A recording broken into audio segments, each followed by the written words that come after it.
Ang payat na lalaki ay kumilos ng napakabilis. Ang iba pang mga kalahok ay nahirapan na sumunod sa kanyang bilis. Nag-swipe siya ng 3 jade token nang walang sino mang malinaw na nakikita ang kanyang mga footfalls.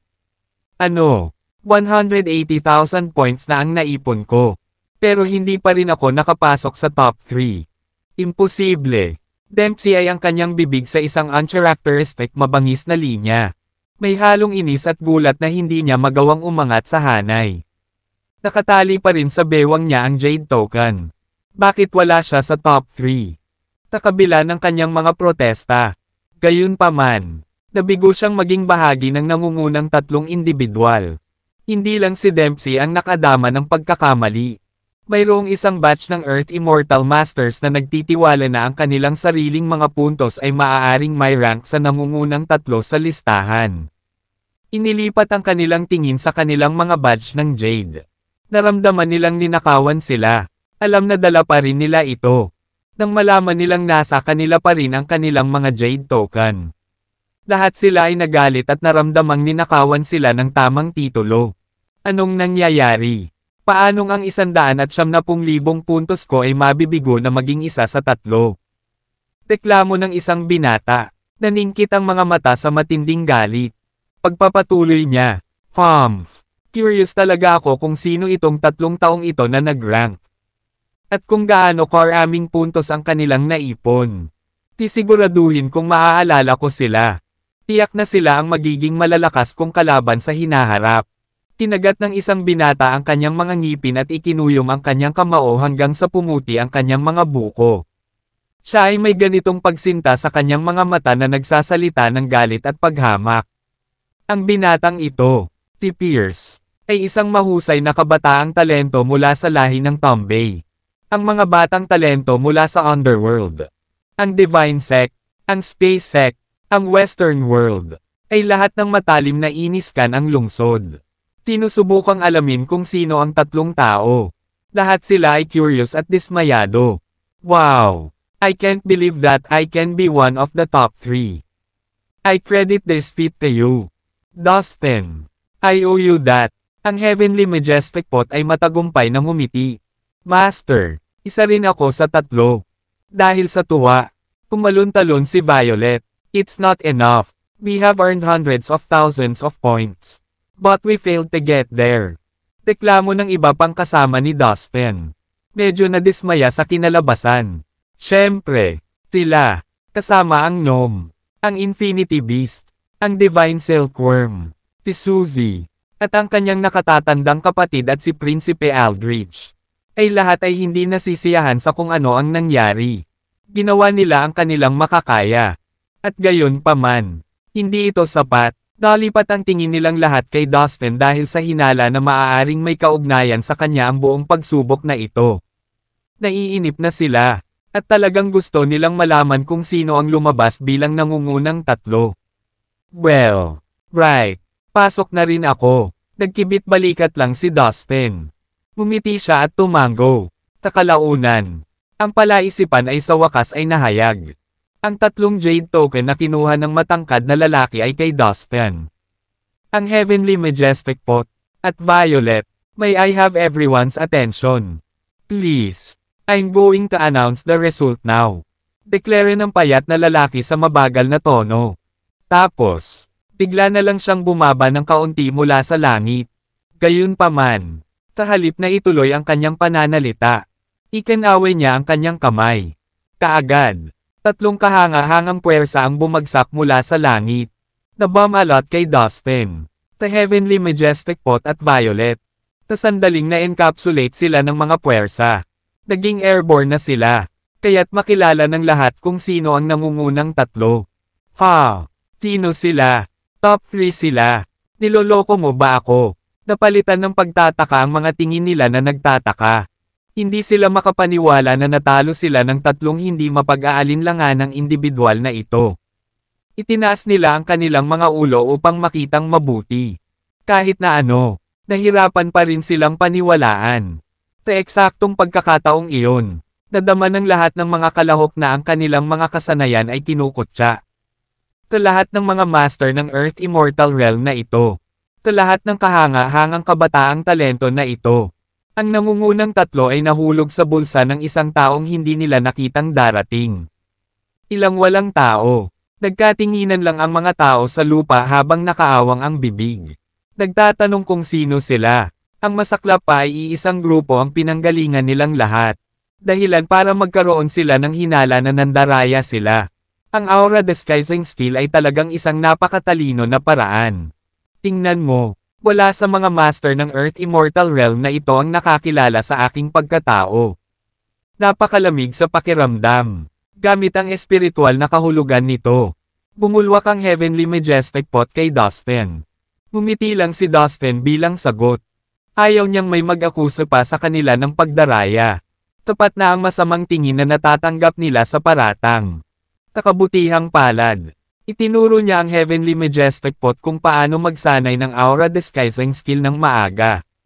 Dati, ang Heavenly Majestic Pot ay nagbagong anyo sa sarili sa isang nasa katanghaliang gulang na lalaki na may ordinaryong hitsura. At walang sino man ang makakapag-decide kung siya ay isang tunay na tao o hindi. Hindi pwede. Biglang nawala ng kontrol si Dempsey. Siya ay umungal at mapanghamong tinapakan ang kanyang mga paa. Ayaw maniwala sa nakita at narinig niya at ng lahat ng iba pa. Galit na galit niyang tinitigan silang tatlo. Nabaluktot ang mukha sa galit. May kakaiba sa likod nito. Sabihin sa amin ngayon. Paano nyo kaming tatlo nagawang lokohin? Dempsey accused with grossly offensive features. I beg your pardon. Kinu-question mo ba ang mga patakaran dito? Ipinukol ng mata ng payat na lalaki sa himpapawid ang young master. At may bahid ng babala ang boses nito. Oh, please forgive my boldness, sir. Pinawi ni Dempsey ang kanyang galit. Bumalik sa kanyang katinoan at magalang na yumuko sa lalaki. Maaaring siya ang young master ng Muklan sa kanyang mundo. At palaging inuuna siya ng mga tao dahil sa kagandahang loob. Ngunit siya ay kapantay ng lahat ng tao dito. Dito, Primordial Road. Walang nakahihigit sa sino man. Ayon sa mga alamat na ipinasa mula sa isang bibig patungo sa isa pa. Ang Primordial Road na ito ay ginawa ng ilang maalamat na Diyos ilang panahon na ang nakalipas. Ang mukhang payat na lalaking ito ay maaaring ang espiritual na kahulugan na naiwan ng isa sa mga Diyos. Kung ikukumpara sa mga Diyos, ang mga tao ay hindi gaanong mahalaga tulad ng isang langgam. Maging ang sariling ama ni Dempsey, ang pinuno ng isang kilalang angkan, ay maaaring yumuko sa payat na figurang ito kung narito siya ngayon. Si Dempsey mismo ay tiyak na hindi maglalakas loob na saktan ang payat na lalaking ito. Listen up, don't judge my ruling in here. I'm absolutely fair. Ang mga puntos na naipon nilang tatlo ang may pinakamataas na score. Kaya sila ang top 3. Tinitigan ng payat na lalaki ang mga punyal sa mga kalahok na inaakusahan pa rin ang trio ng hoodwinking ang kanilang paraan sa tuktok. Sir, I would like to know how many points they got. If it's okay with you. Ayaw sumuko ni Dempsey. Tiningalan niya ang lalaki ng may pag-asa. Fine. Ayon sa gusto mo. Nagkibit balikat lang ang lalaki at tumango. Ang Jade token na ito ay mula sa third placer. At ang kabuoang puntos na naitala ay 780,000 puntos. Ikinaway ng payat na lalaki ang isang kamay niya habang ang isa pa ay nasa likod niya. At isang Jade token ang lumipad patungo kay Violet. At ito ay pumupunta sa itaas ng kanyang ulo. Wow! Namutla ang ibang kalahok na parang nakakita ng multo sa sikat ng araw. 780,000. Lahat sila ay namangha sa dami. Ito ang nakakuha ng pangalawang pwesto.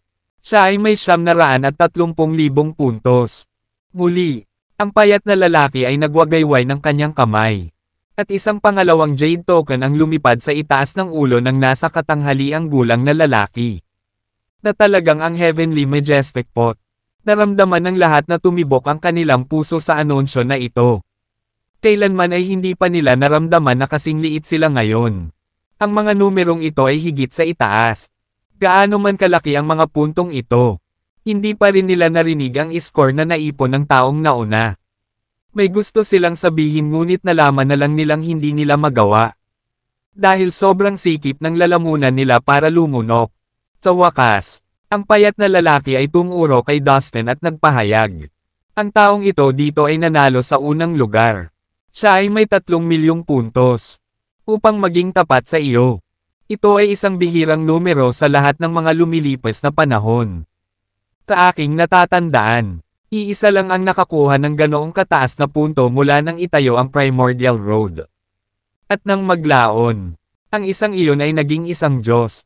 Itinuon ng payat na lalaki ang kanyang atensyon kay Dustin. Pinuri siya para sa isang mahusay na pagganap. 3 milyong puntos. Sa puntong ito, ang lahat ng mga tao sa lungsod ay nabigla sa nakakagulat na score na ito. Na parang sila, were in a dream. Magaan ang ulo nilang lahat na parang naglalakad sa hangin. Taglit na blanko ang isip ng lahat. Tila huminto sa paghinga at pag-iisip. Natuon ang atensyon ng lahat kay Dustin. Okay, we're done here. And you've seen the top 3 with your own eyes. Ito ang mga premyo para sa inyong tatlo. Sana kayong tatlo ay makapag-consistent effort sa mga susunod na pagsubok para makakuha ng mas magandang resulta. Matapos silang batiin, iwinagayway ng payat na lalaki ang kanyang kamay at 3 light ball na nabuo. Na lumilipad patungong Dustin. Ang Heavenly Majestic Pot at Violet ayon sa pagkakabanggit. Kinuha ng tatlo ang magkahiwalay nilang bola at iniligpit ito bago yumuko sa lalaki bilang pasasalamat. Magpahinga ka muna at maghanda para sa susunod na round. Magiliw na payo ng payat na lalaki. Pagkatapos noon, tahimik siyang nawala kagaya ng pagka-material niya kanina. Ha? Ano ang masasabi mo ngayon? Narinig kong tinawag ka ng mga tao na isang henyo. Ngunit sino ang nagbigay sa iyo ng kumpiyansa na itaas ang iyong buntot sa pamamagitan lamang ng iyong nakakalungkot na libo-libong puntos? Naniniwala ako na pumatay ka lamang ng 100,000 hayop. Diba? Isa kang kasuklam-suklam na hamak sa paningin ko. Please stop shaming your family here.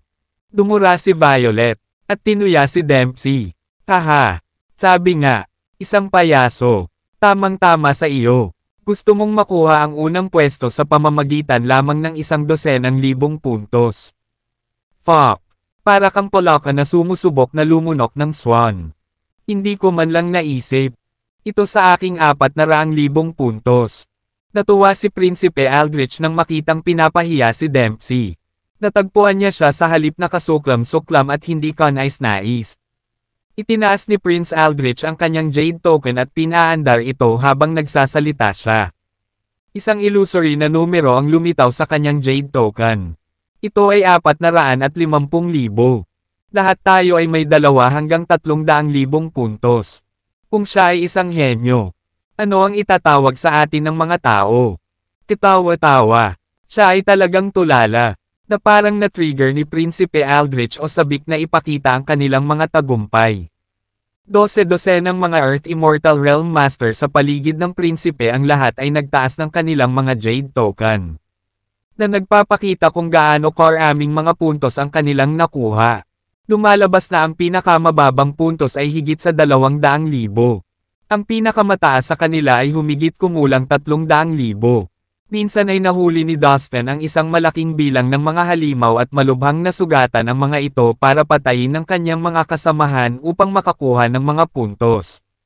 Para naman sa mga Earth Immortal Realm Master na ito. Nasa paligid sila ni Prince Aldrich noon at para sa kapakanan niya.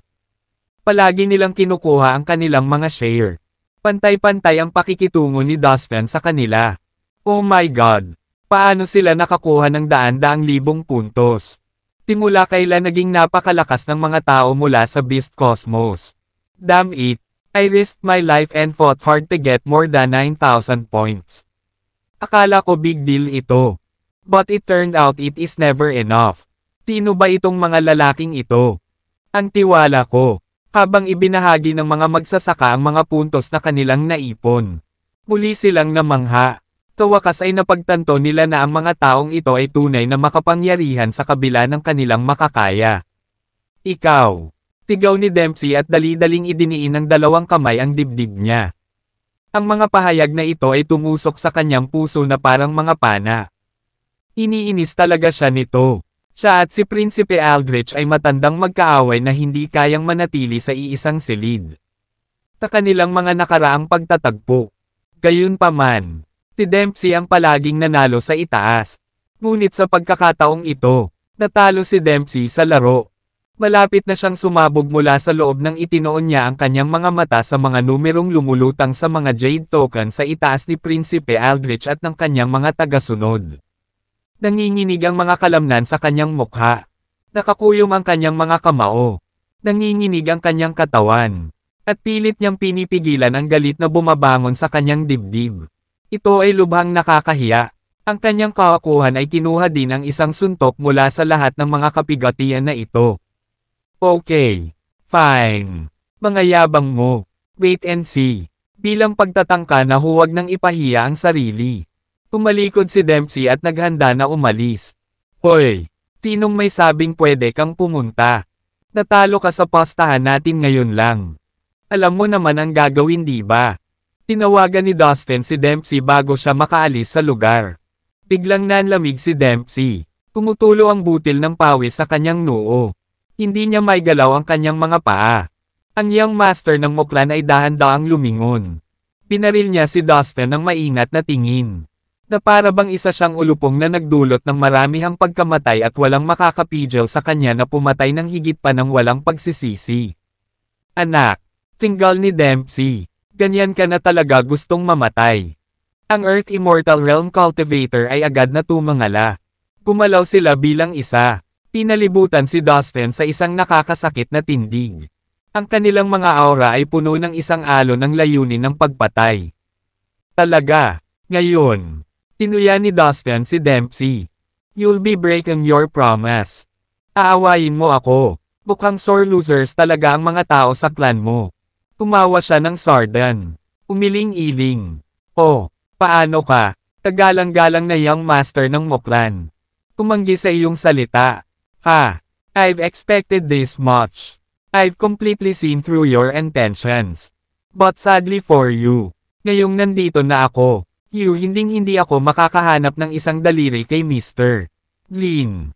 Isang malakas na tawa ang ibinigay ni Prinsipe Aldrich. At ikanaway ang kanyang kamay. Bilang tugon, 12-dosenang pang makapangyarihang Earth Immortal Realm Cultivator ang kumuha ng mga posisyon upang protektahan si Dustin. Nilinggan ni Dustin ang prinsipe at binigyan ito ng kaunting pagsaludo. You are so considerate, Prince Aldrich. Pero natatakot ako na kailangan kong harapin ang mga taong ito ng mag-isa. Pumakbang siya pasulong at inayos ang sarili. Habang ang kanyang mga paa ay matatag sa lupa. Nagpakawala siya ng isang alon ng pisikal na lakas. Hindi mapapansin ng karamihan. Ngunit isang mahinang kaluskos ang damaloy sa kanyang katawan sa kanyang pagsusumikap. Sa kabilang panig ng bulwagan. Isang maliit na nilalang na may natatanging katangian ang sumigla. Ito ay si Pierce, isang natatanging talento ng lahi ng Tombay mula sa Ghost Dome. Tinitigan niya si Dustin. Tumatakbo ang isip. Ibinahagi ni Pierce ang parehong dugo na dumadaloy sa Eye of the Ghost Dome ancestor na taglay ni Dustin sa pagitan ng sarili niyang mga mortal na mata. Ang koneksyon na iyon ay nagbigay sa kanya ng isang espesyal na pananaw sa ibang eroplano na hindi nakikita ng mga hindi kapareho ng lahi. Habang inihahanda ni Dustin ang kanyang sarili para sa paparating na laban. Naglabas siya ng ilang aura. At nagpakita ng reaksyon ang dugo ni Pierce. At ang tanging dahilan ng ganoong reaksyon ay kahit papaano ay magkapareho sila ng dugo. Sumilip pa siya kay Dustin. Tinitiyak kung ano ang sarili niya. Then all of a sudden, tinuro niya si Dustin and unceremoniously announced, "That man is Dustin Lin." Lahat ng mata ay agad na nabaling kay Dustin. At napuno ng tensyon na katahimikan ang hangin. Ilang bits ang lumipas. At ang lugar ay sumabog sa galit na galit at halos magkakaugnay na mga tandang sa lahat ng naroroon. Ano ang sinabi niya? Ang ibig ba niyang sabihin ay ang parehong Dustin? Nakasalukuyang hinahanap ng apat na pangunahing puwersa at may malaking bounty sa kanyang ulo. So this is the Dustin from the fallen immortal cosmos. He is apparently very valuable. Kung papatayin natin ang taong ito, makukuha natin ang lahat ng 3 milyong puntos mula sa kanyang Jade Token. Hindi biro ang kapalaran na iyon. Karamihan sa mga cultivator sa paglilitis ay nakatingin na ngayon kay Dustin ng buong kasakiman. Bawat isa ay nangangati na magkaroon ng pagkakataong patayin siya at makuha ang kanyang mga puntos at kapangyarihan. Dahan-dahan silang nagsimulang lumipat sa kanyang direksyon. Kinakalkula ang bawat posibleng anggulo para sa isang angkop na pag-atake. Nagkaroon ng isang bit ng katahimikan. Pagkatapos, na parang inayos sila ng isang mas mataas na kapangyarihan. Na sa kasong ito ay tila ang kanilang karaniwang pagnanais. Sabay-sabay silang sumugod kay Dustin. Pumunta ka. Ang mga miyembro ay bumubuo sa apat na pangunahing puwersa ang Muklan. Ang Underworld, ang Divine Sect at ang Space Sect na lahat ay kumilos. Ilang segundo lang ay napalibutan na nila si Dustin. Ang posibilidad ng labanan na ito ay malinaw. At makabuluhang. Slanted laban sa kanya. Nagsimula silang lumapit. Hinigpitin ang paligid ni Dustin. Nakulong at nalampasan ang bilang. Ang mga master ng Earth Immortal Realm mula sa Beast Cosmos ay nag-alinlangan. Lihim silang nakipag-usap kay Prinsipe Aldrich. Kamahalan. Ano ang dapat nating gawin? Kung ang Muklan lang ang kalaban niya. Ang mga cultivator na ito ay hindi magdadalawang isip na lumaban sa tabi ni Dustin. Lalo na't ang Hunting Cosmos ay itinuturing na isang mortal na kaaway ng Beast Cosmos. Bukod pa rito, halos magkaparehong lakas ang magkabilang panig. At ang labanang ito ay magiging isang linya lamang sa mahabang listahan ng mga labanan sa kabuuan ng kanilang awayan. Ngunit kung haharapin nila ang napakaraming kalahok ng sabay-sabay, kailangan nilang suriin muli ang sitwasyon at tingnan kung sulit ito o hindi. At iyon nga ang ginawa ng kanilang prinsipe. Naglaan ng ilang sandali si Prinsipe Aldrich upang pag-isipang mabuti ang sitwasyon. Sa wakas, huminga siya ng malalim at palihim na kinausap ang mga kasama. Lahat, mangyaring makinig sa akin. Tatayo tayo kay Mr. Lin, at lalaban tayo sa tabi niya. Oo, kamahalan. Nakagandahang loob at katumpakan. Ang Earth Immortal Realm Masters ng Beast Cosmos Brace ay pinalakas ang kanilang paninindigan at bumuo ng isang fighting formation. Handa sila sa anumang pag-atake. Napakabait na tao ni Prince Aldrich.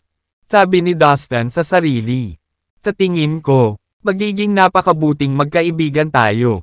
Pagkatapos ay pinunasan niya ang kanyang lalamunan at tumalon sa pag-unlad na nagbubukas. Hahaha. Oo. Ako nga ang nag-iisang Dustin mula sa Fallen Immortal Cosmos. Halika, kayong lahat. Ngayong araw ay ipagkakaloob ko sa inyo ang lahat ng karangalan na makipaglaban sa akin.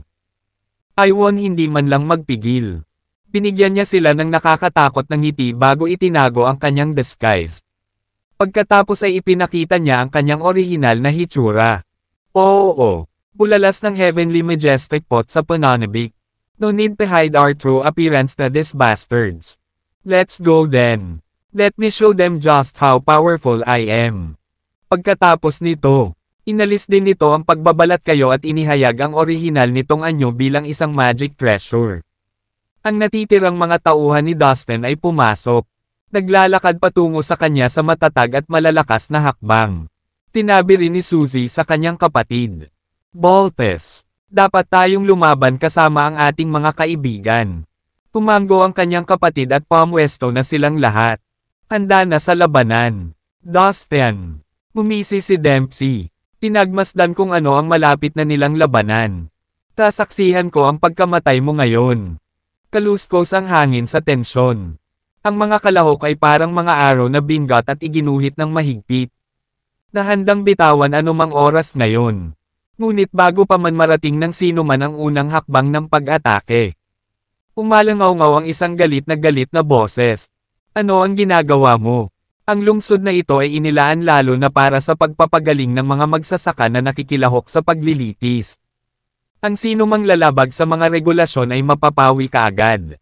Ito ay ang payat na nasa katanghaliang gulang na lalaki. Siyempre, lumilitaw sa labas ng hangin. At pumapalibot sa kanilang lahat. Boom! Isang kakilakilabot na kapangyarihan ang bumaba sa mga magsasaka. Tulad ng isang galit na Diyos na magpapataw ng kaparusahan sa kanyang sumusuway na mga nilikha. Ang mga mandirigma ay nagpupumilit na manatiling tuwid habang ang bugzo ng hangin ay humampa sa kanila. Habang ang marahas na hangin at enerhiya ay humihina. Ang mga magsasaka ay nagsimulang tahimik na umalis sa bulwagan at nanatiling ligtas mula sa Dustin. Maging ang mga tao mula sa apat na pangunahing puwersa ay umatras at hindi na gumawa ng anumang hakbang laban sa kanya. Ang swerte mo sa pagkakataong ito. Tinggal ni Dempsey kay Dustin. Kitang-kita niya ang galit na galit habang nagsimulang maglakad palayo. Ganoon ba? Tawag sa kanya ni Dustin. Teka, nahihirapan ka ba sa selective memory loss? Natalo ka sa postahan namin kanina. Pagkatapos ay ibigay mo sa amin ang iyong Jade Token at lahat ng iyong puntos. Gaya ng iyong ipinangako, huwag mong itulak ang iyong swerte. Tigaw din sa kanya ng mga immortal na lupa mula sa Muklan. Ang nasa katanghaliang gulang na lalaki ay naiinip na napangiti sa kanilang parang bata. Tama na yan. Uulitin ko. Bawal ang labanan sa lungsod na ito. Gayunpaman, lumingon siya sa Young Master ng Muklan. Kailangan kong ipaalala sa iyo na kung hindi mo kayang tuparin ang iyong salita at bayaran ang iyong mga utang. Kung gayon wala kang maraming pagkakataon na mapili ng mga Diyos. Nagbigay ng makahulugang tingin bago naglaho sa hangin. Napailing si Dempsey sa pagkadismaya. Medyo nabigla sa pamamaalam na mensahe ng lalaki. Malamang na ang taong iyon ay isang daluyan ng Diyos. Tiyak na totoo ang sinabi niya. At kung gayon ang kanyang layunin sa pakikilahok sa paglilitis ng Primordial Road. Upang maging kahalili ng Diyos, ay magiging walang kabuluhan.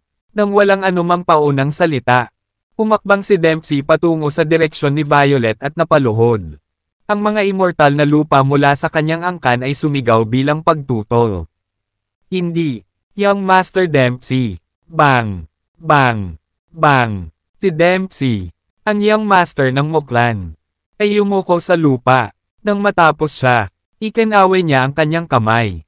At ang kanyang Jade Token ay lumipad patungo kay Violet. Daan-daang libong puntos ang lumipad mula sa kanyang Jade Token at papunta kay Violet. Ito ang lahat ng aking mga punto. Mapait niyang sabi. Pagkatapos ay tumayo na siya. Lumalayo sa maraming tao. I swear papatayin ko si Dustin at ang maliit na asong ito. Hindi ako titigil hanggat hindi sila namamatay. Pinanood siya ni Violet na humakbang palayo sa kabamaling kay Dustin na nakangiti. Haha, Master. Ang kabuuang puntos ko ay tumaas ng higit sa 100,000. Mukhang asar na ang Young Master ng Muklan this time. Dustin mirrored her grin. It's not like we had a choice. Dinala niya ito sa kanyang sarili. Siya ang naghihingalo para bigyan kami ng pagkakataong masampal ang kanyang mukha. Hindi niya kailangang tumaya noong una. Halika, lahat. Tara na at tingnan natin kung anong mga kayamanan ang mabibili sa lungsod na ito. Pinuna niya ang daan patungo sa mga lansangan. At sinundan siya ng mga kasama niya. Si Violet naman ay lumundag sa tabi niya. Baka sa mukha niya ang pananabik. Master, naniniwala ako na kaming lahat sa iyong crew ngayon ang pinakamayaman sa lahat ng kalahok. Sa malaking lungsod, nakatayo ang isang liwasang bayan na napapalibutan ng iba't ibang mga tindahan sa kahabaan ng mga lansangan nito. Gayunpaman, ang mga tindahan ay walang magagamit na regular na sistema ng serbisyo sa customer. Sa halip, kung ang isang magsasaka ay gustong bumili ng isang kayamanan, ang isa ay kailangang magbayad gamit ang kanyang Jade Token. Kapag na-target na niya ang ninanais na kayamanan, ang mga katumbas na puntos ay ibabawas mula sa token ng Jade. At pagkatapos ay mabibili niya ang kayamanan. Ito ay tulad ng isang self-service na uri ng pamimili. Bagamat walang katulong sa tindahan ang nakatayo sa harapan nila, lahat ng mga magsasaka ay maayos ang ugali at sumunod sa mga tuntunin sa pagbili ng naaayon. Samantala, nagpasya si Dustin at ang kanyang mga kasama na mamasyal at mamili ng mga magic treasures. Kung ikukumpara sa ibang mga magsasaka, si Dustin at ang kanyang mga kasama ay medyo mayayaman. Ang bawat isa sa kanila ay nakakuha ng hindi bababa sa 200,000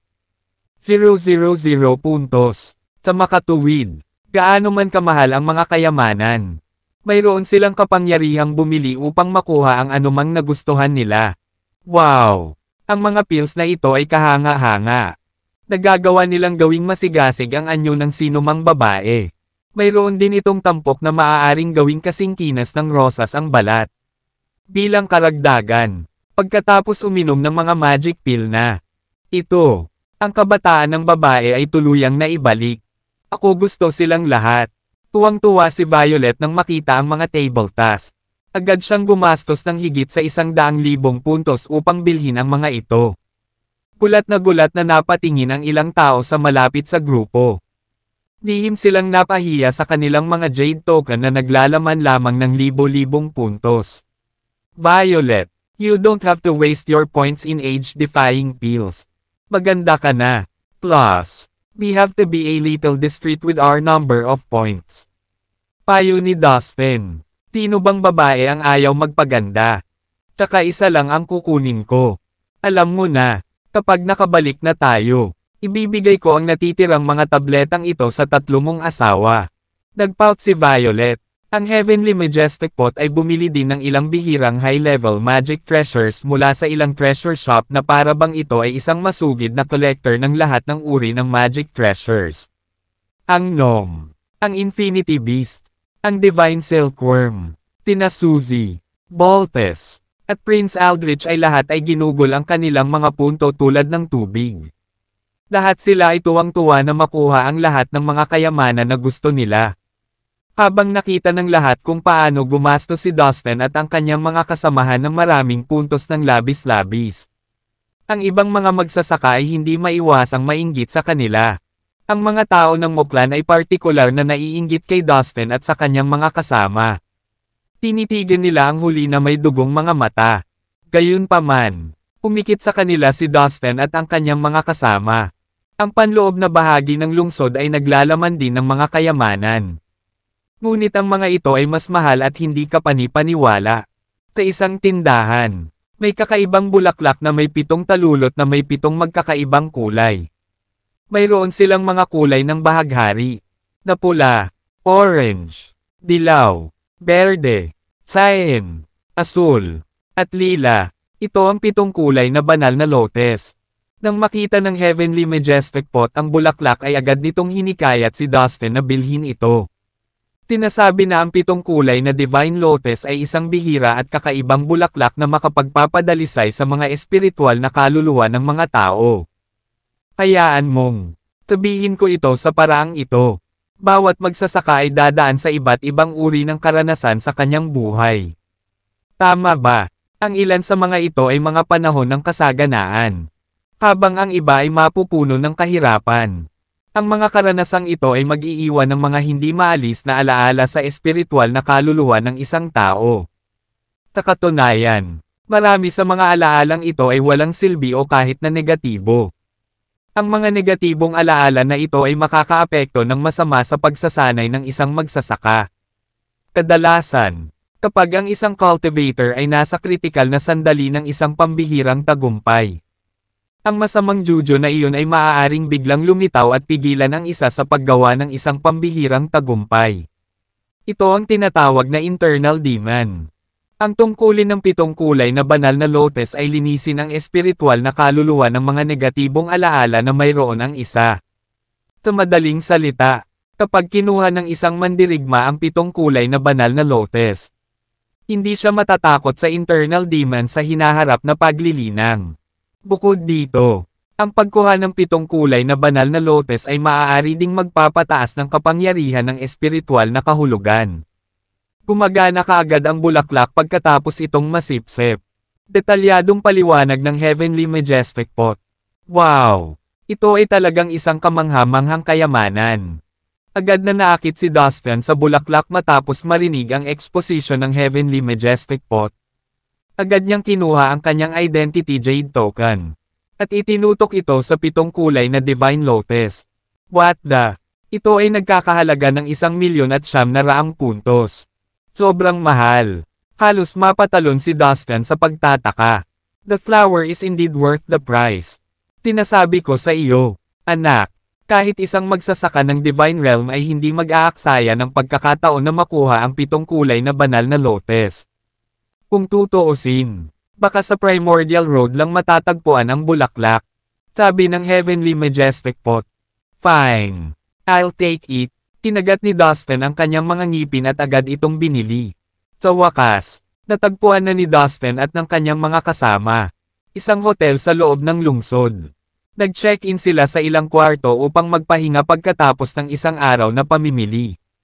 Sa kanyang silid, kinuha ni Dustin ang 7 kulay na Divine Lotus at inilagay ito sa kanyang Soul Sea. Kaagad, ang espiritual na puno sa kanyang Soul Sea ay naging labis na nasa sabik. Nagunat ito ng ilang sanga at binalot sa kanila ang 7 kulay na banal na lotus. Pagkatapos, mabilis na sinimulan nitong pinuhin ang bulaklak. Di nagtagal, natuklasan ni Dustin na habang ang 7 kulay na banal na lotus ay pino, marami sa kanyang mga walang kwentang alaala at negatibong emosyon ay nagsimulang unti-unting mawala. Nagsimula siyang gumaan habang ang kanyang espiritual na kaluluwa ay naging kasing linaw ng kristal.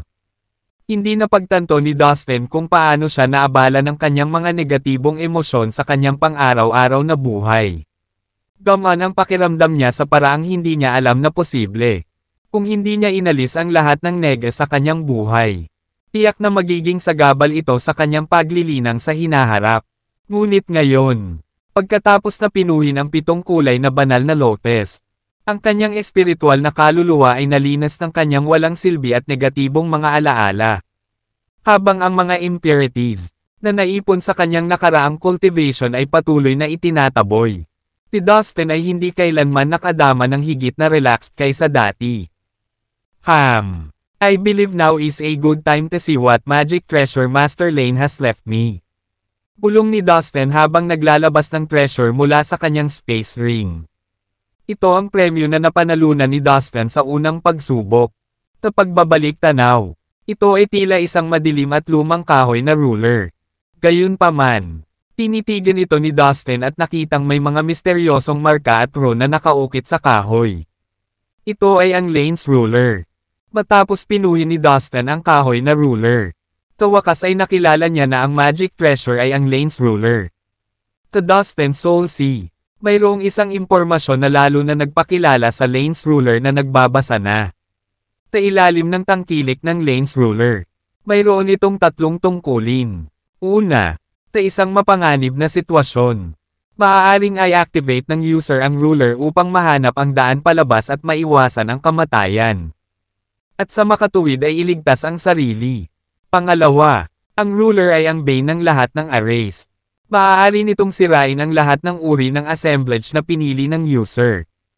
Sa wakas, ang pinuno ay maaaring makalusot at tulungan ang mandirigma na dumaan sa lahat ng uri ng mga hadlang sa kalawakan. Parang ang daming functions. Baka someday makakahanap ako ng chance para matest. Medyo nadismaya si Dustin na ang pinuno ay hindi kapaki-pakinabang sa pakikipaglaban. Ngunit gayunpaman siya ay nasisiyahan dito. Noon lang, sa isa pang inn sa loob ng lungsod, mayroong mahigit 100 kabataang lalaki na may malalakas na aura na nakaupo sa center table ng isang malaking silid. Kabilang sa mga lalaking ito ang young master ng Moklan Dempsey, ang kahalili ng Divine Sect, ang ilang prinsipe ng Underworld, ang Holy Son of the Space Sect, at si Pierce of the Tombe Race mula sa Ghostdom Realm. Bawat isa sa kanila ay itinuturing na pambihira sa kanilang mga angkan o lahi. Everyone, listen. I have an idea. I will sacrifice some of my blood essence to perform a secret skill. In that way, I can sense Dustin's actions anywhere. Sa ikalawang pagsubok, maaari nating tipunin ang lahat ng ating lakas upang patayin si Dustin ng magkasama. Sabi ni Pierce mula sa lahi ng Tombe sa kanyang alyansa. Ang Dustin na iyon ay isa lamang magsasaka ng genuine immortal realm. 1/3. Nagawa lamang niyang umunlad sa dating pagsubok dahil sa kanyang makapangyarihang pisikal na lakas at sa tulong ng Heavenly Majestic Pot. Pero ang nagpulala pa ngayon ay nakuha na niya ang tulong ni Prinsipe Aldrich. Sabi ng isang binata, sa unang pagsubok, ang low power of gravity ang nangingibabaw na salik. Kaya siya ang nangunguna dahil nagawa niyang ibigay ang lahat ng kanyang pisikal na lakas. Sa palagay ko, Hindi dapat maging ganoon kalaki ang banta ni Dustin sa atin sa mga sumusunod na pagsubok. Sabi ng isa pang binata na may masamang ngiti. Tama, kung wala ang kanyang pisikal na lakas.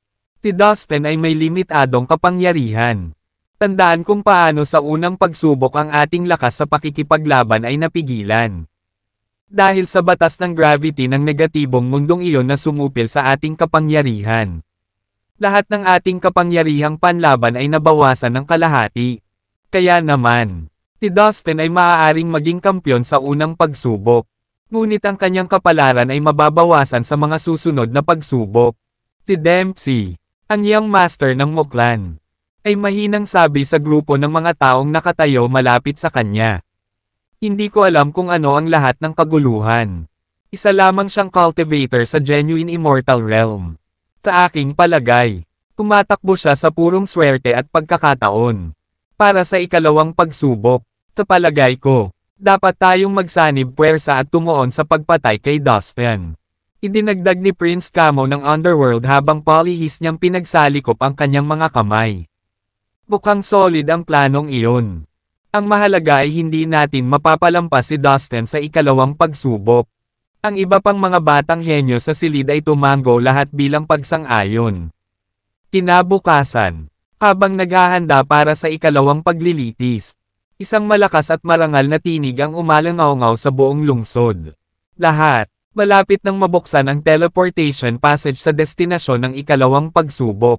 Mangyaring ihanda ang inyong mga sarili. Sa loob ng ilang minuto, ang lahat ng mga alagad ay natisod sa labas at naglakad patungo sa malaking liwasan sa gitna ng lungsod. Mabilis itong napuno ng mahigit 30 milyong katawan na wala ng puwang para magbuhat ng isang siko. Atensyon! Lahat, magsisimula na ang ikalawang pagsubok. Sa ikalawang pagsubok, ipapadala ka sa isa pang negatibong mundo kung saan makakatagpo ka ng isang espesyal na lahi na tinatawag na espiritual na lahi. Malaki ang pagkakaiba nila sa atin. Dahil wala silang katawan, mga espiritual na kaluluwa lamang. At sila ay lubhang makapangyarihan. Sa lahat ng mga lahi sa negatibong mundong iyon, sila ang pinakamalakas. Masasabi mo pa na ang espiritual na lahi ay ang pinuno ng lahat sa negatibong mundong iyon. Kabilang ang mga nilalang, ang lupain, at iba pa, ang mga miyembro ng espiritual na lahi ay madalas na kumakain ng mga espiritual na kaluluwa ng ibang mga lahi o nagtataglay ng kanilang mga katawan. Sa pagsisikap na makatipid ng oras, ilalagay ko ang lahat ng detalyadong impormasyon tungkol sa espiritual na lahi sa lahat ng iyong Jade Token. Sa ganitong paraan, mababasa mo ito at madaragdagan ang iyong pagkakataong manalo. At dahil ang espiritual na lahi ay hindi diskriminasyon, mayroon akong rune para sa bawat isa sa inyo na haadlang sa kanila na angkinan kayo. Trabaho mo na hawakan ito at protektahan ang iyong sarili. Nang matapos ang matangkad at payat na lalaki sa kanyang mga salita, iwinagayway niya ang kanyang kamay. Hindi nagtagal, libo-libong dilaw na ron ang nahulog mula sa langit ng lungsod. Na lumipad na parang mga snowflake. Ang mga kamay ng mga kalahok ay nakaunat paitaas. Nakakapit sa isang rune at inilagay ito palayo. Ang mga lugar kung saan sila nagtago ng mga rune ay pinag-isipang mabuti. Kung sakaling kailanganin nilang kunin ito sa isang sandali, ito ang tanging bagay na nagpaparamdam sa kanila na ligtas sila. Sir, I have one question. Mapapailalim din ba sa control ng gravity law ang negatibong mundong iyon? Tumawag si Dempsey. Umaasa na ang sagot ay hindi. Tama. Kung wala ang kanyang pisikal na lakas, limitado ang kapangyarihan ni Dustin. Hindi. Sa ikalawang pagsubok, ang negatibong mundo ay mapangibabawa ng espiritual na batas. Kung sakaling hindi mo alam, ang espiritual na batas ay may malaking epekto sa espiritual na enerhiya ng kaluluwa. Bukod pa rito, maaari nitong sugpuin ang lahat ng iba pang enerhiya, tulad ng bilang pisikal na lakas at mahalagang enerhiya. Ito ang dahilan kung bakit ang espiritual na lahi ay ang pinakamakapangyarihang uri sa negatibong mundong iyon. Sagot ng payat, perfect. Iyon nga ang inaasahan ko. Ngayon, malaki na ang tsansa kung talunin ang lahat. Dustin, mas mabuting mag-ingat ka dahil pupunta ako para sa iyo. Pinandilatan ni Dempsey si Dustin mula sa kabila ng plaza at humalukip-kip ang kanyang mga braso sa kanyang dibdib. Mukhang hindi naman ako fan ni Dempsey. Nakangiting sagot ni Dustin. Habang siya ay tumingin sa paligid ng plaza. Napansin ni Dustin na ang ilan sa iba pang makapangyarihang Earth Immortals at mga kabataang henyo ay nakatingin sa kanya ng may paghamak sa kanilang mga mukha. Ang iyong misyon ay patayin ang espiritual na lahi. Sa bawat kamatayan, mangolekta ka ng mga puntos na magdaragdag sa iyong engranding kabuuan. Maghanda sa teleport. 3, 2, 1. Let the trial begin. Nang matapos magsalita ang matangkad at payat na lalaki, itinuro niya ang langit sa itaas ng malaking square. Tinundan ng tingin ng lahat. Boom! Tulad ng isang higanteng vacuum. Isang puwersa ang nagtulak palabas mula sa puyo ng tubig at binalot ang buong parisukat sa ibaba. Napansin ng lahat ng mga alagad na itinaas ang kanilang mga braso at pagkatapos ay umaalis ang kanilang mga paa sa lupa. Dahan-dahan sa una, tila ay sinipsip patungo sa nakanganga na butas. Sa loob ng ilang segundo, lahat ng tao ay pumasok sa puyo ng tubig at nawala. Pumaas ang pagsipsip nang dumaan sila sa kabilang panig at nagsimula ang proseso ng teleportasyon. Nagsimulang umikot ang lahat sa kanilang paligid hanggang sa lumabo at pagkatapos ay inabutan sila ng dilim. Walang nakakaalam kung gaano na sila katagal sa puyo ng tubig. Palagay ko, darating na tayo, may nag-announce. As if on cue, isang ilaw ang bumungad sa paningin at lahat sila ay damapo sa solidong lupa. Nangangatog ang mga tuhod. Tumayo sila ng tuwid at hinayaan ang kanilang mga mata na mag-adjust sa bago nilang kapaligiran. Ang mundo ay mukhang kakaiba sa kanilang sarili. Mas madilim at mas malamig ang hangin. Sa itaas nila, madilim ang langit. Nagsimulang mag-pop up ang malalaking, malalamig na bituin at nagbibigay ng kaunting liwanag. Hoy, tama ang tao. Maliban sa espiritual na enerhiya ng kaluluwa at kapangyarihan ng espiritual na pakiramdam. Lahat ng iba pang enerhiya ay pinigilan. Ang aking vital energy force ay lubhang napigilan. Wala pang 10% ang natitira sa aking katawan. Damn it, nakapagtanim na ako ng vital energy sa halos lahat ng buhay ko. At bihira kong nilinang ang spiritual sense energy. Talagang nabaliw na ako ngayong bumagsak ng husto ang aking fighting powers. Ito ba ang espiritual na batas? Ito ay mas nakakatakot at kamangha-mangha kaysa sa inaasahan ko. Sa susunod na ilang minuto, mahigit sa 2,000 kalahok ang lumitaw at tumangala sa kakaiba. Mabituing kalangitan sa pagkamangha. Hindi nagtagal para matuklasan nila ang kapangyarihan ng espiritual na batas. Haha, mahusay. Lagi akong may talento sa spiritual sense force. At mas mahusay ako kaysa sa mga cultivator sa parehong yugto. Ang negatibong mundong ito ay espesyal na ginawa para sa akin. Espiritual na batas, kahanga-hanga. Ang ilan sa maraming magsasaka ay natuwa sa negatibong mundo. Nadama nila na parang maaari nilang kutsain ang iba at kuskusin ang kanilang nakatataas na espiritual na pandama sa kanilang mga mukha na parang hindi sila mahipo. Sa mabituing kalangitan, ang mga magsasaka ay abala sa pagsisikap na masanay sa negatibong mundo. May nagtutulak, nagkakagulo at nagsisigawan. Gayunpaman, sa kabila ng kaguluhan, isang boses ang maririnig na sumisigaw. Dustin, punta ka dito ngayon. Natigil ang lahat. Lumingon ang lahat sa direksyon kung saan nakatayo si Dempsey sa tuktok ng isang napakalakas na dragon ng baha. Ang kanyang mga mata ay abala sa paghahanap kay Dustin sa gitna ng karamihan. Matapos matalo sa taya kasama sina Violet at Dustin, hinihintay ni Dempsey ang sandaling ito. Bilang Maharlika, young master ng Muklan, hindi pa siya pinakitunguhan at pinahiya ng ganoon sa buong buhay niya. Ang mga oras na lumipas ay nadagdagan lamang ang kanyang pangangailangan para sa paghihiganti at ang kanyang pagkamuhi kay Dustin at Violet. May magandang palabas na mapapanood natin. Alam ng iba pang mga cultivator na ang young master ng Muklan ay may sama ng loob kay Dustin. Gayunpaman, hindi nila inaasahan na aatakihin ni Dempsey si Dustin sa sandaling dumating siya sa negatibong mundong ito. Hindi pa rin na-detect ni Dempsey. Tumayo si Dustin kasama ang Heavenly Majestic Pot. Violet, at iba pang mga tao sa pinakadulong sulok. Boy, kara-rating mo lang. Hindi na kailangang makipag-away sa kanila. Umalis na tayo dito at subukang maging pamilyar muna sa mundong ito. Sabi ng palayok kay Dustin gamit ang espiritual na kahulugan nito. Sige, tumango si Dustin. Sa bakanting espasyo sa paligid nila. Tinubukan ng kaldero na pakawalan ang spaceship ngunit tumigil ito bago pa nito mautusan ang lahat na sumakay. Hindi ninyo ito magugustuhan. Ang espiritual na batas ng mundong ito ay napakalakas na kahit na ang spaceship ay lubos na napigilan. Ang kakayahang maglakbay sa kawalan at ang bilis ng paglipad ay malamang na hindi na magagamit. Galit ang boses ng kaldero. Hayaan mong subukan ko ang mga flag ng track hiding array.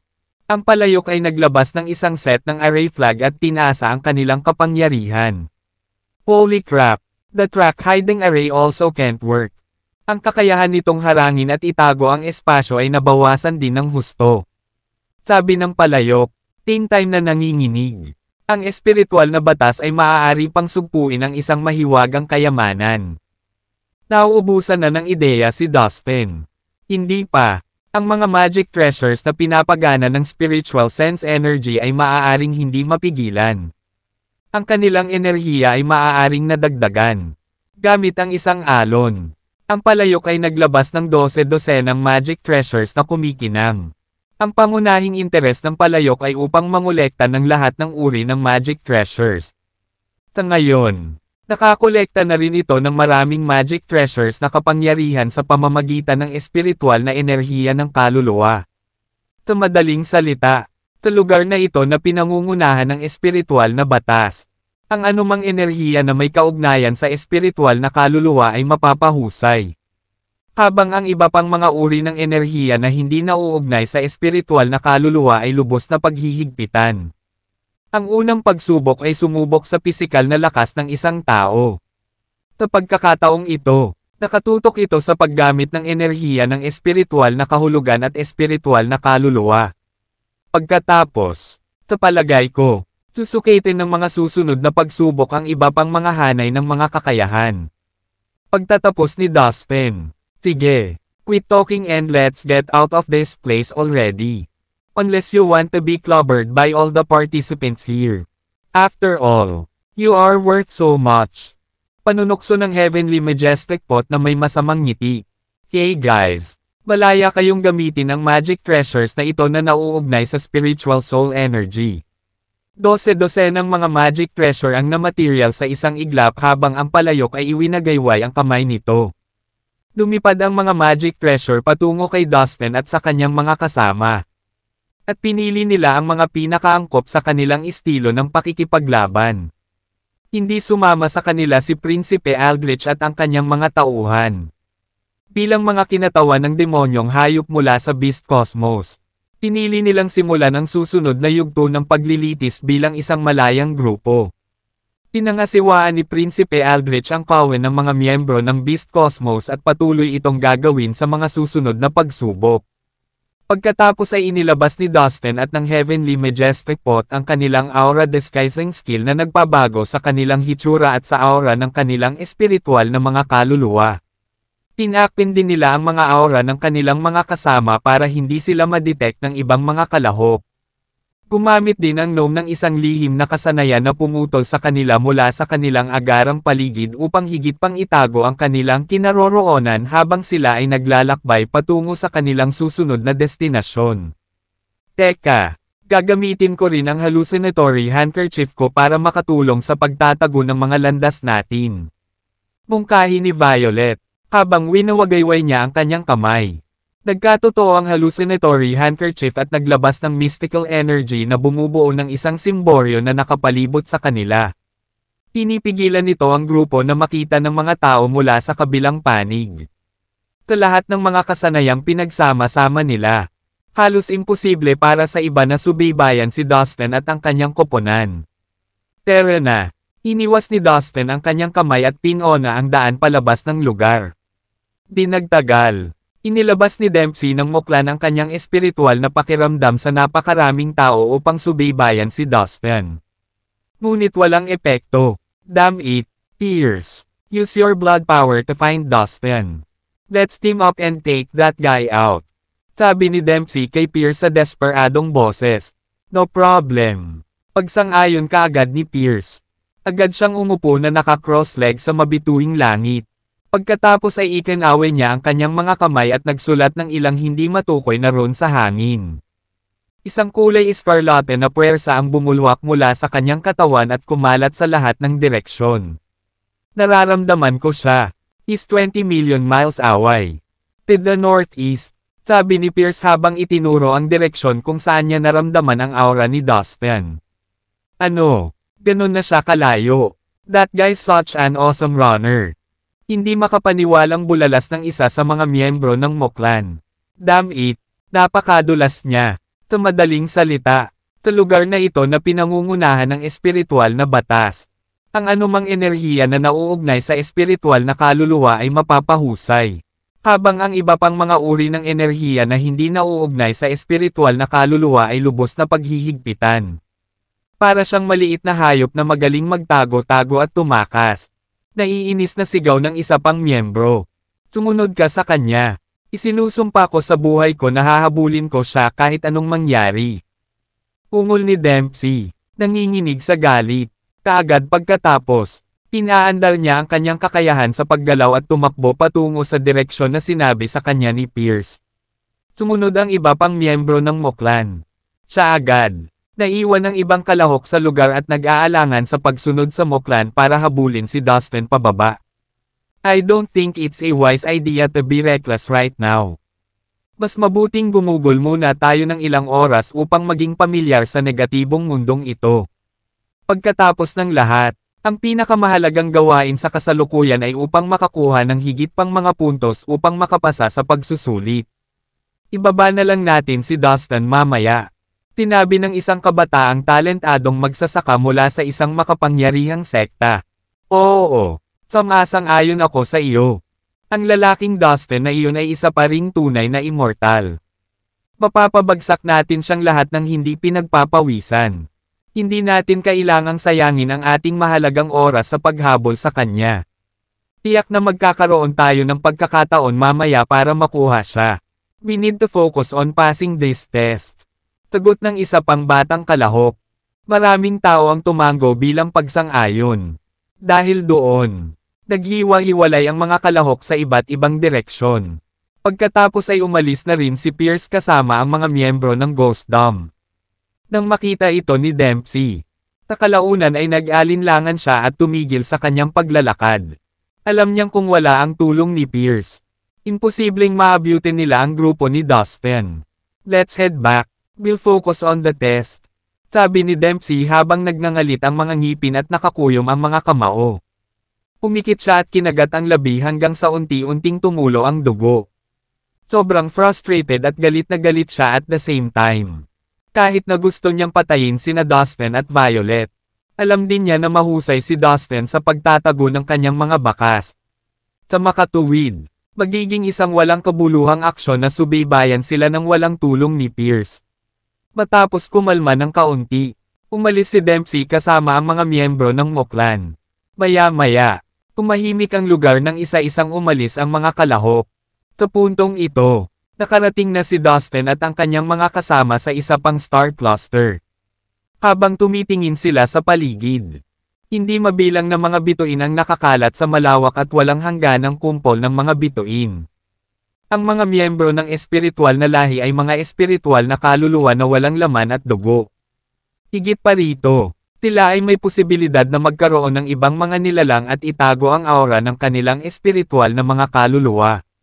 Kaya, ito ay hindi kapani-pani walang mahirap makita ang mga ito. Maaari mo ring sabihin na ang galing ng mga miyembro ng lahi nila na lokohin ang iba gamit ang napakatalino nilang disguising skills. Mukhang mahihirapan tayong hanapin ang mga miyembro ng spiritual race na ito. Reklamo ni Dustin na nakakunot ang mga kilay. Maghanap muna tayo ng mundo. Hindi sila madaling makita ngunit tiyak na nagtatago sila sa isang lugar sa isang tiyak na mundo. Kapag pumasok tayo sa isang partikular na mundo, magtatanong tayo tungkol sa kanila mula sa mga nilalang na naninirahan doon. Naniniwala ako na sooner or later magkakaroon tayo ng clue kung saan natin sila mahahanap. Payo ng Heavenly Majestic Pot. Well, that's a good point. Pagsang-ayon ni Dustin. Sandali lang. Napalagay ko naramdaman ko ang ilang buhay na nilalang na gumagalaw sa bituing iyon. Marahil, ito ay isang mundo. Nagmumuni-muni si Dustin habang ang kanyang mga mata ay nakatuon sa isang malaking bituin na nakita niya mula sa malayo. Sa kanyang malakas na espiritual na kahulugan. Nakikita niya ang mga buhay na nilalang kahit na sa isang malayong bituin. Sa pangkalahatan, mayroong dalawang uri ng mundo. Ang unang uri ay ang buong mundo na lumulutang sa kalawakan. At mayroong isang tiyak na pasukan dito. Halimbawa, karamihan sa mga mundo sa Fallen Immortal Cosmos kung saan nagmula si Dustin ay umiral sa ganoong paraan. Ang isa pang uri ay isang bituin na may mga nilalang na nabubuhay sa ibabaw. Karamihan sa mga mundo sa Yellow Cosmos ay kabilang sa ganitong uri. Tulad ng Earth, ang mga buhay na nilalang ay matatagpuan sa ibabaw ng karamihan sa mga bituin sa Yellow Cosmos. Mukhang tama ka. Ang bituing iyon ay tinitirhan ng mga buhay na nilalang. Pero roon at tingnan natin. Mungkahi ng Heavenly Majestic Pot dahil naramdaman din nito ang isang buhay na nilalang sa bituin. Kasabay nito, lumipad si Dustin at ang kanyang mga kasama patungo sa napakalaking bituin na kanilang natagpuan. Habang papalapit sila, napansin nilang isa itong malaking bituin na may malawak na teritoryo. Nakita rin nila na maraming malalakas na nilalang ang darating at aalis mula sa bituin na iyon. Tila ito ay maunlad at kilalang kilala sa loob ng kumpol ng bituin. Si Dustin at ang kanyang koponan ay mabilis na nakarating sa bituin na parang mga shooting star. Sa wakas, narating nila ang kanilang unang destinasyon sa paghahanap ng mga miyembro ng espiritual na lahi. Guro, tila ito ang labas ng isang maliit na bayan. Ito ay talagang isang magandang bayan. Bulalas ni Violet na dilat ang mga mata sa tuwa at pananabik. Si Dustin at ang iba ay nagsimulang maglakad upang tumingin sa paligid. Nakita nila ang isang malapit na bayan. Nakita ang mga tulay na arko ng bato at mga gusaling gawa sa kahoy na sinaunang estilo. Sa daan, nakita rin nila ang isang lantian at malinaw na lawa na may ilang mga willow na nakatanim sa mga dalampasigan. Napakakalma at maganda ang tanawin. Ito ay isang simple at tahimik na bayan na maaaring maging komportable ang sinuman sa isang iglap. Pumasok na tayo sa loob ng bayan. Nagpatuloy sa paglalakad si Dustin habang sinenyasan ang mga kasama niya na sumunod sa kanya. Hindi nagtagal.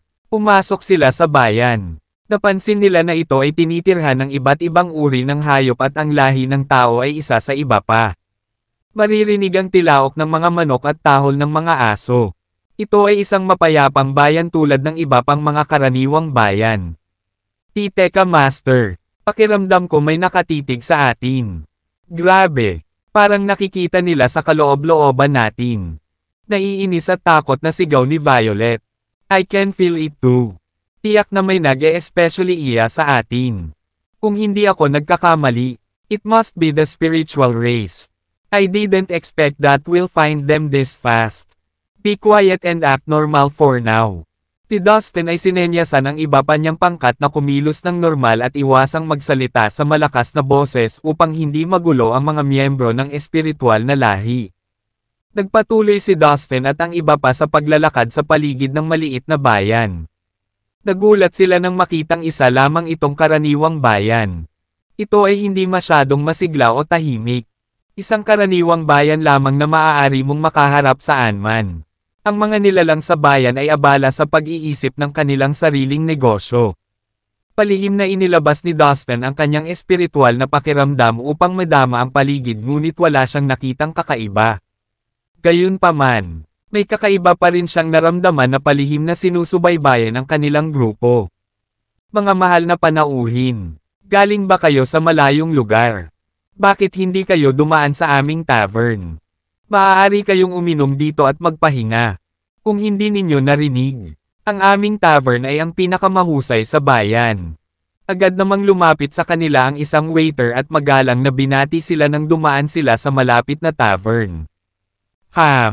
Oo, hulaan ko, Nag-isip sandali si Dustin at sa huli ay pumayag din. Ang mga miyembro ng espiritual na lahi ay mayroon lamang espiritual na mga kaluluwa. Nangangahulugan ito na sila ay karaniwang nagtatago sa mga katawan ng ibang lahi at ginagawa silang sarili. Kadalasan, ninakawan nila ang mga ito mula sa mga mahihinang nilalang at pinapalitan ang mga katawan kung nakakita sila ng mas mahusay. Ito ay kilala na ang espiritual na lahi ang namuno sa buong sansinukob. Sa teknikal, nangangahulugan ito na ang lahat ng mga nilalang ay nasa ilalim ng pamamahala ng espiritual na lahi. Dahil doon, naisip ni Dustin na hindi ganoon kahirap maghanap ng miyembro ng kanilang lahi. Balak niyang tanungin ang mga nilalang sa lugar na iyon. Baka matutunan niya ang ilang mga pahiwatig kung siya ay sumilip. Tinundan ni Dustin at ng kanyang mga kasama ang masigasig na waiter papasok sa tavern. Sa loob, nakita nila ang ilang dosenang mga kainan. Agad namang pumasok si Dustin at ang iba pa at inilibot ang tingin sa paligid. Nandito na ang mga bisita. Nakahanap pa lang ng table at nakaupo si Dustin. Biglang nagpakawala ng kakaibang malakas na tawa ang waiter at napasigaw. Biglang lumingon ang lahat ng nilalang sa tavern at nakatingin sa grupo ni Dustin na walang laman ang mga mata. Para silang nahipnotismo at kinokontrol ng isang tao. Pagkatapos, pinalibutan ng lahat ng nilalang sa loob pati na ang mga waiter at ang may-ari ng tavern sa grupo ni Dustin. Tinitigan nila sila pataas at pababa na may nakakatakot na ngiti sa kanilang mga mukha. Talagang may kakaiba sa kanila. Tila ang espiritual na lahi ay may kinalaman dito. Tinabi ng Heavenly Majestic Pot kay Dustin sa pamamagitan ng espiritual na kahulugan nito. Well, kitang-kita talaga natin lahat yan. Baka na-discover na tayo ng spiritual race. But I guess that's good. Hinahanap talaga natin sila tapos ngayon nagpakita na sila sa atin. Tingnan muna natin kung ano ang gusto nila. Gawin mo. Sagot ni Dustin gamit ang kanyang espiritual na kahulugan. Tila hindi siya naabala at tinitigan niya ang mga tao sa tavern ng may pag-iinis. Ano sa tingin mo ang ginagawa mo? Ganito ba ang pakikitungo mo sa mga bisita mo? Tanong ni Suzy na baka sa mukha niya ang inis. Haha. Ang mga hanggal na magsasaka na ito ay kamangha-mangha. Talaga bang inaalala ninyo ang inyong mga sarili kung paano natin dapat tretuhin ng maayos ang ating mga bisita? Naglakas loob ka bang pumasok at guluhin ang mundo natin para lang magawa mo ang katangahang pagsubok mo? Naghuhukay ka ng sarili mong libingan. Kayong lahat na pumunta dito para kumuha ng paglilitis ay dapat bigyan ng parusang kamatayan. Sagot ng waiter habang tumatawa ng baliw. Nagpatuloy si Dustin at ang iba pa sa paglalakad sa paligid ng maliit na bayan. Lahat, ang amo ang nag-utos. Ulihin ang mga magsasaka na ito at dalhin sila sa kanya. Tigaw ng waiter na nagdedeklara ng utos ng kanilang amo. Mukhang lahat ng nilalang sa tavern na ito ay kinokontrol ng espiritual na lahi. Itong master na sinasabi niya ay dapat miyembro ng lahi na iyon. Nagtapos ang Heavenly Majestic Pot habang binabalaan nito ang lahat gamit ang espiritual na kahulugan nito. Mas maaga, ang matangkad at payat na lalaki ay naglagay ng detalyadong impormasyon ng espiritual na lahi sa Jade Token ng bawat kalahok ng pagsubok. Ang impormasyon ay napakalinaw dahil sinabi nito na ang espiritual na lahi ang Panginoon ng tiyak na universo na ito. Sa ilalim ng kanilang kontrol. Lahat ng mga nilalang ng ibang lahi ay parang mga alagang hayop na pinalaki at kinakain ayon sa kanilang kagustuhan. Ang espiritual na lahi ay umasa sa pagpapakain ng espiritual na enerhiya ng kaluluwa ng ibang mga lahi upang linangin at pagbutihin ang kanilang lakas. Mag-ingat, maaaring nakatago ang espiritual na lahi sa kanilang mga katawan. Huwag mo silang bigyan ng pagkakataon na agawin ang atin.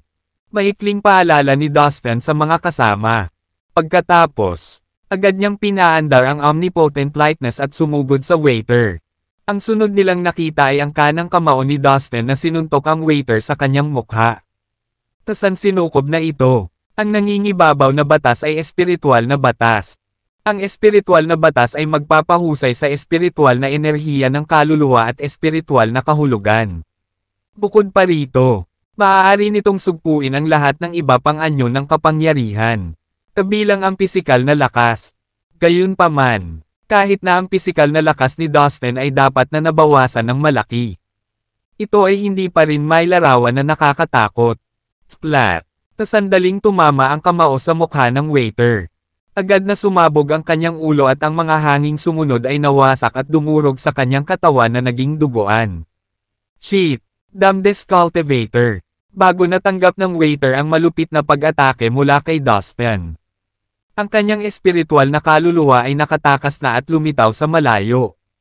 Nakatitig ito ngayon kay Dustin na may sobrang galit na mga mata. Patayin silang lahat. Nagsisigawan ang mga nilalang sa loob ng tavern na parang sigaw ng digmaan habang sumusugod sila sa grupo ni Dustin na may matinding galit. Patayin mo ako. Ngumisi si Dustin. Mamatay kayong lahat. Naikuyom ni Dustin ang magkabilang kamao niya at isang hindi malulutas na pisikal na lakas ang lumabas sa kanyang katawan. Ang pagtagas ng enerhiya ay napunit ang espasyo sa paligid niya. Isang nakakabinging dagandong at kalabog ang umalangaw-ngaw sa tavern habang nagpapatuloy ang mabangis na labanan. Sunod-sunod na pinakawalan ni Dustin ang kanyang nakamamatay na suntok. Napinatay ang lahat ng buhay na nilalang na kinokontrol ng espiritual na lahi sa loob lamang ng ilang segundo. Anak, siguradong hindi mo sinayang lahat ng internal core ng halimaw na kinain mo. Para kang demonyong dragon ngayon. Hindi ako makapaniwala na ganito pa rin kaganda ang pisikal mong lakas kapag nasa universe tayo kung saan pisikal. Ang lakas ay dapat na lubhang pinaghihigpitan. Tapalagay ko kaya mo na ngayong mag-isa kahit na humarap ka sa isang lupang walang kamatayan. Ang Heavenly Majestic Pot ay walang iba kundi ang papuri habang nasaksihan nito ang nakamamanghang kapangyarihan ni Dustin. Matapos patayin ni Dustin ang lahat ng nilalang sa tavern. Lahat ng nilalang sa maliit na bayan ay biglang nagtaas ng ulo at tumingin sa direksyon ng magulo na tavern. Inutusan ng amo na patayin ang mga magsasaka. Patayin! Patayin! Sumunod na sandali, lahat ng nilalang sa bayan ay umungal sa galit. Ang dating mapayapang bayan ay nabalot ng mabagsik na kapaligiran. Para silang nabaliw. Lahat ng nilalang ay sumugod sa tavern na may mga mata na nakatakdang pumatay.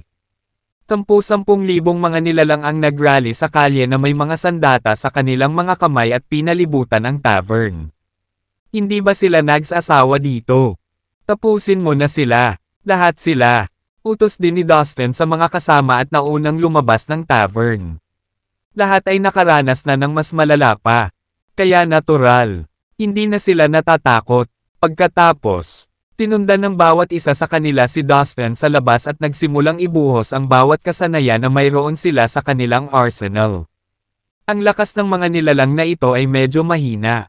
Hindi ito isang bagay na dapat nilang ikabahala ng husto. Karamihan sa kanila ay pantay na tumugma sa kapangyarihan ng mga tunay na immortal. Tulad ng para sa mga pinakamakapangyarihan. Sila ay kasing lakas lamang ng mga gintong immortal. Kapangunguna ni Dustin sa pag-atake. Natapos ang labanan ng hindi nagtagal. Pagkaraan lamang ng ilang sandali. Libo-libong mga nilalang sa maliit na bayan ang nalipol. Lahat, huwag mo pang ibaba ang iyong mga bantay. Buhay pa ang kanilang espiritual na kaluluwa. Paalala ni Dustin. Sa panahon ng laban, may napansin si Dustin na kakaiba sa mga espiritual na kaluluwa ng mga nilalang. Tasandaling masira ang kanilang mga katawan. Ginamit na nila ang kanilang lihim na kakayahan upang makatakas kaagad. Bush! Bush! Bush! Hindi nagtagal. 10,000 espiritual na mga kaluluwa ang lumitaw sa malayong kalangitan at lahat ay nakatitig sa kanila ng may matinding paglala. Damn you! Cultivators! Wait lang at dead meat na kayo. Ang mga espiritual na kaluluwa ay nagngangalit ang kanilang mga ngipin at ang kanilang mga mukha ay naging baluktot. Boy, I don't really like this feeling. There must be an very horrible guy lurking around in the dark and keeping eye on us. I'll bet he's from the spiritual race. The Heavenly Majestic Pot told Dustin. Tinabi nito na mula sa purong instinct bilang isang lumang kayamanan na may mahabang kasaysayan at malalim na karanasan. Matalas pa rin ang mga pandaman nito. At kadalasan ay tama ito sa mga bagay na ito. I think so too. It must be the power of the spiritual race that was at work in this town. Hayaan muna natin ang mga espiritual na kaluluwa at sigurado akong makakahanap tayo ng pagkakataon mamaya para masilip ang espiritual na lahi na nasa likod. Ito, sagot ni Dustin. Gaya ng ipinaliwanag sa madaling sabi sa Identity Jade Token. Ang espiritual na lahi ay lihim at mahirap hanapin. Sa makatuwid, talagang magiging isang hamon ang paghahanap sa kanila. Huwag mag-isa na patayin sila. Atake. Galit na galit ang isa sa mga espiritual na kaluluwa. Sa susunod na sandali, 10,000 espiritual na mga kaluluwa ang sumunod at umuungal sa parehong oras.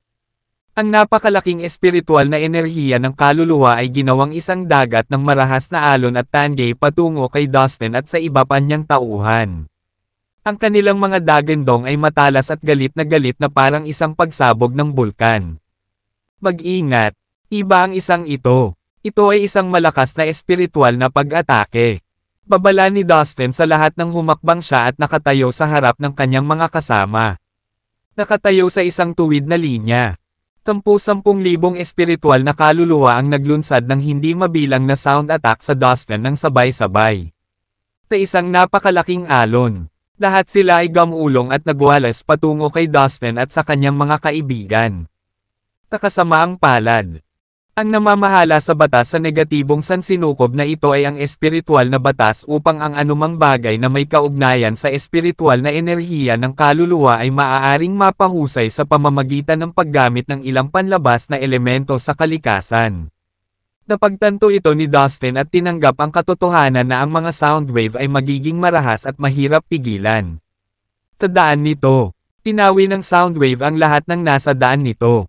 Pagod na pagod ang mga kaibigan ni Dustin habang papalapit ito ng palapit. Guro, maaari kong subukang gamitin ang aking hallucinatory handkerchief laban sa pag-ataking ito. Ito ay kapaki-pakinabang laban sa gayong pag-atake ng espiritual na kahulugan. Bulalas ng kumpiyansa si Violet. Handang sumama sa laban. No, thanks. That's unnecessary. I can handle this. Pagsingit ni Dustin. Na inilahad ang braso para pigilan si Violet.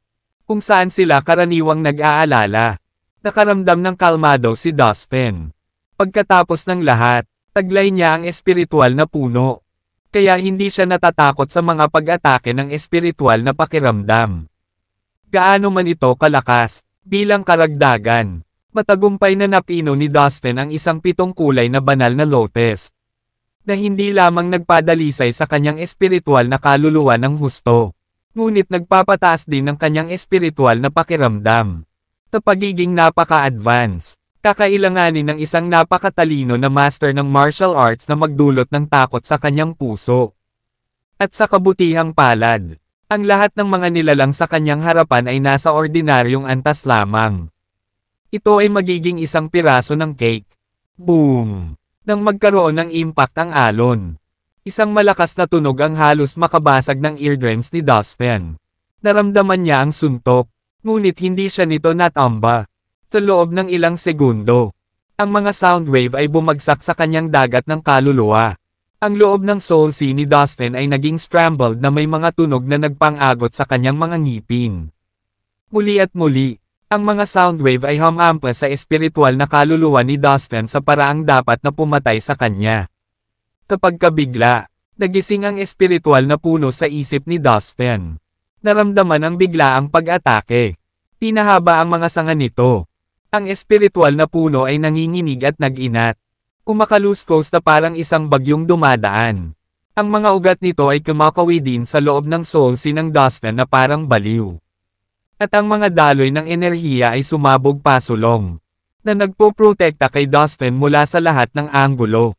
Sa sandaling nakakuha ito ng sapat na lakas, ang espiritual na puno ay naglunsad ng isang pagpapadalisay na kapangyarihan upang itaboy ang mga sound wave. Ang bawat sound wave ay puno ng espiritual na enerhiya ng kaluluwa. Nangangahulugan ito na ang espiritual na puno ay maaaring magpista sa lahat ng gusto nito at maging mas malakas at mas hindi magagapi sa pangalawa. Bush! Ang tunog ng mga alon na binago sa kapangyarihan ng espiritual na kahulugan ay pumuno sa hangin. Gusto ko ito. Samantala, Nasisiyahan si Dustin sa katotohanan na maaari siyang umupo ng walang ginagawa habang ginagawa ng espiritual na puno ang lahat ng hirap para sa kanya. Ipinikit niya ang kanyang mga mata at ngumiti habang tinutulungan siya ng puno na maging mas advanced sa kanyang espiritual na kahulugan ng enerhiya. Wow! Muntik ko nang makalimutan na may spiritual tree si Dustin. No wonder hindi siya mukhang natatakot. Walang sino mang may espiritual na puno ang magkakaroon ng dahilan upang matakot sa isang espiritual na pag-atake ng kaluluwa sa antas na ito. Gayunpaman, hindi ako makapaniwala. Paano niya nakuha ang isang kamangha-manghang kayamanan ng mahika? Malungkot na pinanood ng Heavenly Majestic Pot ang nangyayari. Siguradong maraming pandaraya si Dustin. Paano siya nabubuhay pa? Mahigit 10,000 espiritual na kaluluwa ang nanunood kay Dustin. Natakot. Hindi nila maintindihan kung paano niya nilalabanan ang gayong malalakas na pagsulong nang hindi man lang iniangat ang isang daliri. Gusto mo ba akong saktan sa iyong espiritual na pag-atake sa kaluluwa? Huwag mo itong pangarapin. Pumunta sa impyerno. Bawat isa sa inyo, nakatayo sa isang tuwid na linya. 10,000 espiritual na kaluluwa ang naglunsad ng hindi mabilang na sound attack sa Dustin ng sabay-sabay. Sa isang napakalaking alon, lahat sila ay gamulong at nagwalas patungo kay Dustin at sa kanyang mga kaibigan. 2/3. Ginamit ni Dustin ang kanyang omnipotent lightness at sinisingil sa mga espiritual na kaluluwa. Mabilis. Dapat tayong magsama-sama at patayin ang pesky cultivator na ito bago pa niya tayo guluhin. Bilang tugon, lahat ng espiritual na kaluluwa ay umungal at sumigaw ng malakas. Hindi sila natatakot kay Dustin at sa kanyang misteryosong kapangyarihan. Sa katunayan, dahil sa espiritual na kaluluwa sa sansinukob na ito, ang lahat ng espiritual na kaluluwa ay naging mas malaya at mas makapangyarihan pagkatapos nilang iwan ang kanilang dating pisikal na katawan at maging independenteng mga nilalang. Sa sandaling nakuha na nila ang kanilang kalayaan, nagsumikap silang maging mas mabilis, mas malakas at mas nababaluktot nang sa gayon ay walang makahahadlang sa kanila. Nagtrabaho sila hanggang sa sila ay naging mga nilalang na mas makapangyarihan sa lahat ng kanilang kakayahan kaysa sino man. Mula sa itaas, ang mga ingay ay sapat na matutulis upang tumindig ang mga balahibo. Ang isang malaking bilang ng mga espiritual na kaluluwa, na naghahabi sa loob at labas ng isa't isa, ay nagkalat sa kalangitan sa isang iglap. Tinunit nila ang espasyo at nakilala si Dustin sa hangin. Halika, mga cutie! Pinatigas ni Dustin ang kanyang mukha at lumipad ng mas mabilis sa masa ng mga espiritual na kaluluwa. Naramdaman niya ang matinding pagnanasa mula sa espiritual na puno sa kanyang soul sea. Kung maaari, ang puno ay mas sabik na makuha ang mga espiritual na kaluluwa kaysa kay Dustin. Kumakaluskos ito at nag-unat ng mga sanga sa pananabik, na nagtulak kay Dustin na kumilos ng mas mabilis. Tila may mga galamay na umuusbong mula sa gitna ng soul sea ng Dustin habang ang mga sanga at dahon ay nagtutulak sa kanilang daan patungo sa open air. Hold on. What the hell are those green things? Bago sila magkaroon ng pagkakataon na lumiko at tumakbo sa kabilang direksyon. Ang mga espiritual na kaluluwa na nasa harap na linya ay tinuhog ng berdeng malapa ng mga dahon. Tulad ng isang mahabang lubad. Ang mga sanga, dahon, at mga ugat ng espiritual na puno ay kinaladkad ang lahat ng nabihag na espiritual na kaluluwa pabalik sa dagat ng kaluluwa ng Dustin. Sa loob lamang ng ilang segundo, ang buong espasyo ay napuno ng mga hiyawan ng paghihirap. What the hell? What's going on out there? This is, sa isang lugar sa kawalan. Sumigaw ang isang malabong boses. Na tila nagulat. What the hell are those branches, leaves, and roots? Mukhang naglalaman ang mga ito ng toneladang purong spiritual sense energy. Hindi ko maintindihan. Kahit mula rito ay ramdam ko ang kapangyarihan nila. Kailangan kong lumapit. Nagpatuloy ang malabong boses bago tuluyang tumigil. Isang maikling katahimikan ang lumipas. Ito ay hindi maaaring. Ito ba ang espiritual na puno mula sa ating negatibong mundo na matagal nang naglaho? O Diyos ko! Ito talaga ang espiritual na puno. Ang espiritual na puno ay ang banal na puno ng ating espiritual na lahi. Kung makakakuha ako ng isang espiritual na puno. Kung gayon halos hindi na ako mapipigilan sa aking mga kasanayan sa martial arts. Marahil ay makakahanap pa ako ng paraan upang sakupin ang buong mundo gamit ito sa aking pagtatapon. Nanginginig na ngayon sa excitement ang malabong boses. Sandaling tumigil ang boses sa pagsasalita. Isang napakaputlang anino ang tahimik na lumutang mula sa maliit na bayan at lumipad sa itaas nito.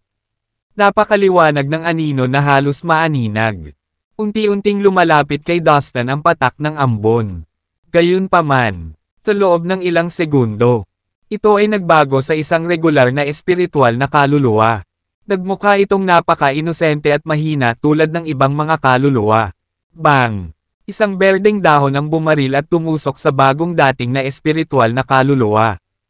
Nahinayla pabalik sa soul sea ng Dustin. Na parang walang nangyari. Tinimula ng espiritual na punong impalang ang natitirang mga espiritual na kaluluwa at nakuha sila sa soul sea ng Dustin. Nagpatuloy ito ng ilang minuto. Brat, nararamdaman mo ba ang malaking tao na nagtatago sa dilim? Tanong ng Heavenly Majestic Pot kay Dustin sa pamamagitan ng espiritual na kahulugan nito. Yes, I sensed a trace of it. I have a bad feeling there is something spying on us from over there. I'm not sure who or what though. Tagot ni Dustin sa kaldero habang tumitingin sa paligid. Sa sandaling iyon, may kakaibang nangyayari sa kaibuturan ng soul sea ng Dustin. Bang! Ang unang bagay na nangyari ay isang malakas na ingay at isang maliit na panginginig ng boses. Biglang sumabog ang isang sanga mula sa espiritual na puno. Haha! Isang espiritual na puno. Diyos ko! Isa talaga itong espiritual na puno. Nakikita ko ito ng aking mga mata. At hinding-hindi magsisinungaling ang aking mga mata ng ganito. Ako ang pinakamaswerteng nilalang sa mundo ngayon. Ang mga espiritual na puno ay naglaho ng matagal. Nakaraan. Kahit na ang ating espiritual na lahi ay hindi nahanap ito sa loob ng maraming panahon. Hindi ko inaasahan na may makikita akong espiritual na puno ngayon. Ito ay sa akin. Ito ay isang magandang senyales. Ngayon, masisimulan ko na ang aking paglalakbay sa aking pagbangon bilang isang makapangyarihang pinuno. Pagtingin sa loob ng kanyang soul sea, nakita ni Dustin ang isang kulay abong anino na umuusbong. Ang dibdib nito ay humihinga ng mabibigat at ang matako nitong mga mata ay nanunuot sa espiritual na puno. Bigla niyang hinayaan out a fit of wild laughter. Napabuntong hininga si Dustin. Paano nakapasok ang nilalang na ito sa kanyang soul sea at naging sanhi ng lahat ng pinsalang ito nang walang nakakaalam. Ang kulay abong anino ay hugis tao. Ngunit ang hugis nito ay hindi matatag at patuloy na nagbabago at umiikot mula sa panahon minsan. Ay napakalinaw nito na halos mawala sa paningin. Minsan ito ay nagkatotoo mula sa manipis na hangin. Ang balat nito ay kulay abo.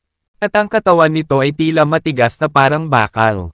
Ang mga kuko nito ay kasing talas ng mga agila. Ang mga mata nito ay kasing hilig ng mga tsekal. Ang mga binti nito ay kasing ikli ng mga polaka. At ang mga braso nito ay kasing kapal ng mga sawa. Mula sa buong paligid, isang madilim at nakakatakot na aura ang namumuo, na nagpapahina sa tiyan ni Dustin. Ikaw ba ay bahagi ng espiritual na lahi?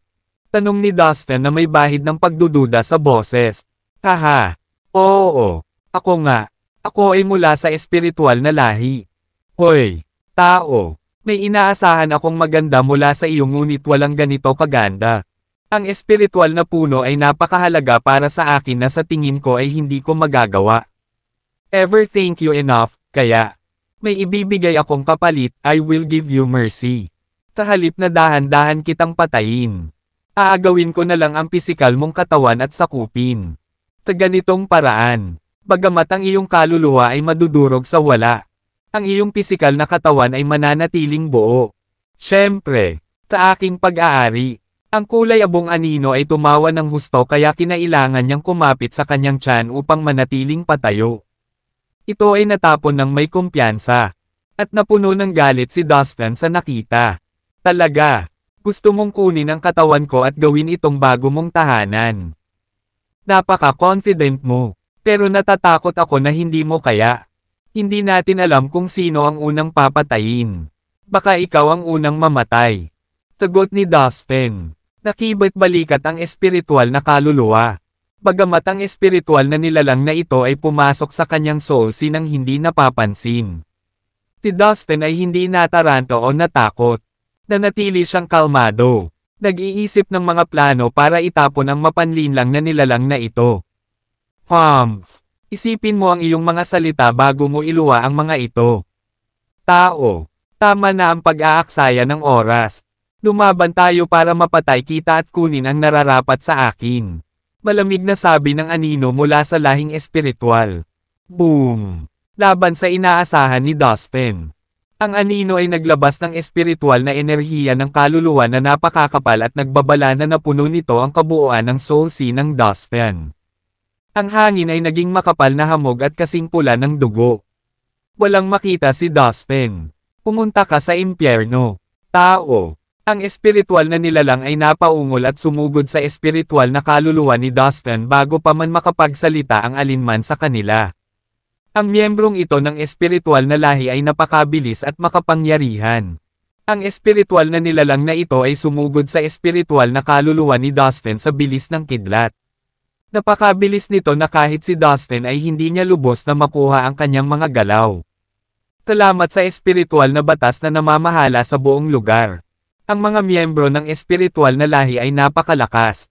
Ang enerhiya ng walang katapusang batas ay pumasok sa katawan ng espiritu na nagpapataas ng kanyang kapangyarihan.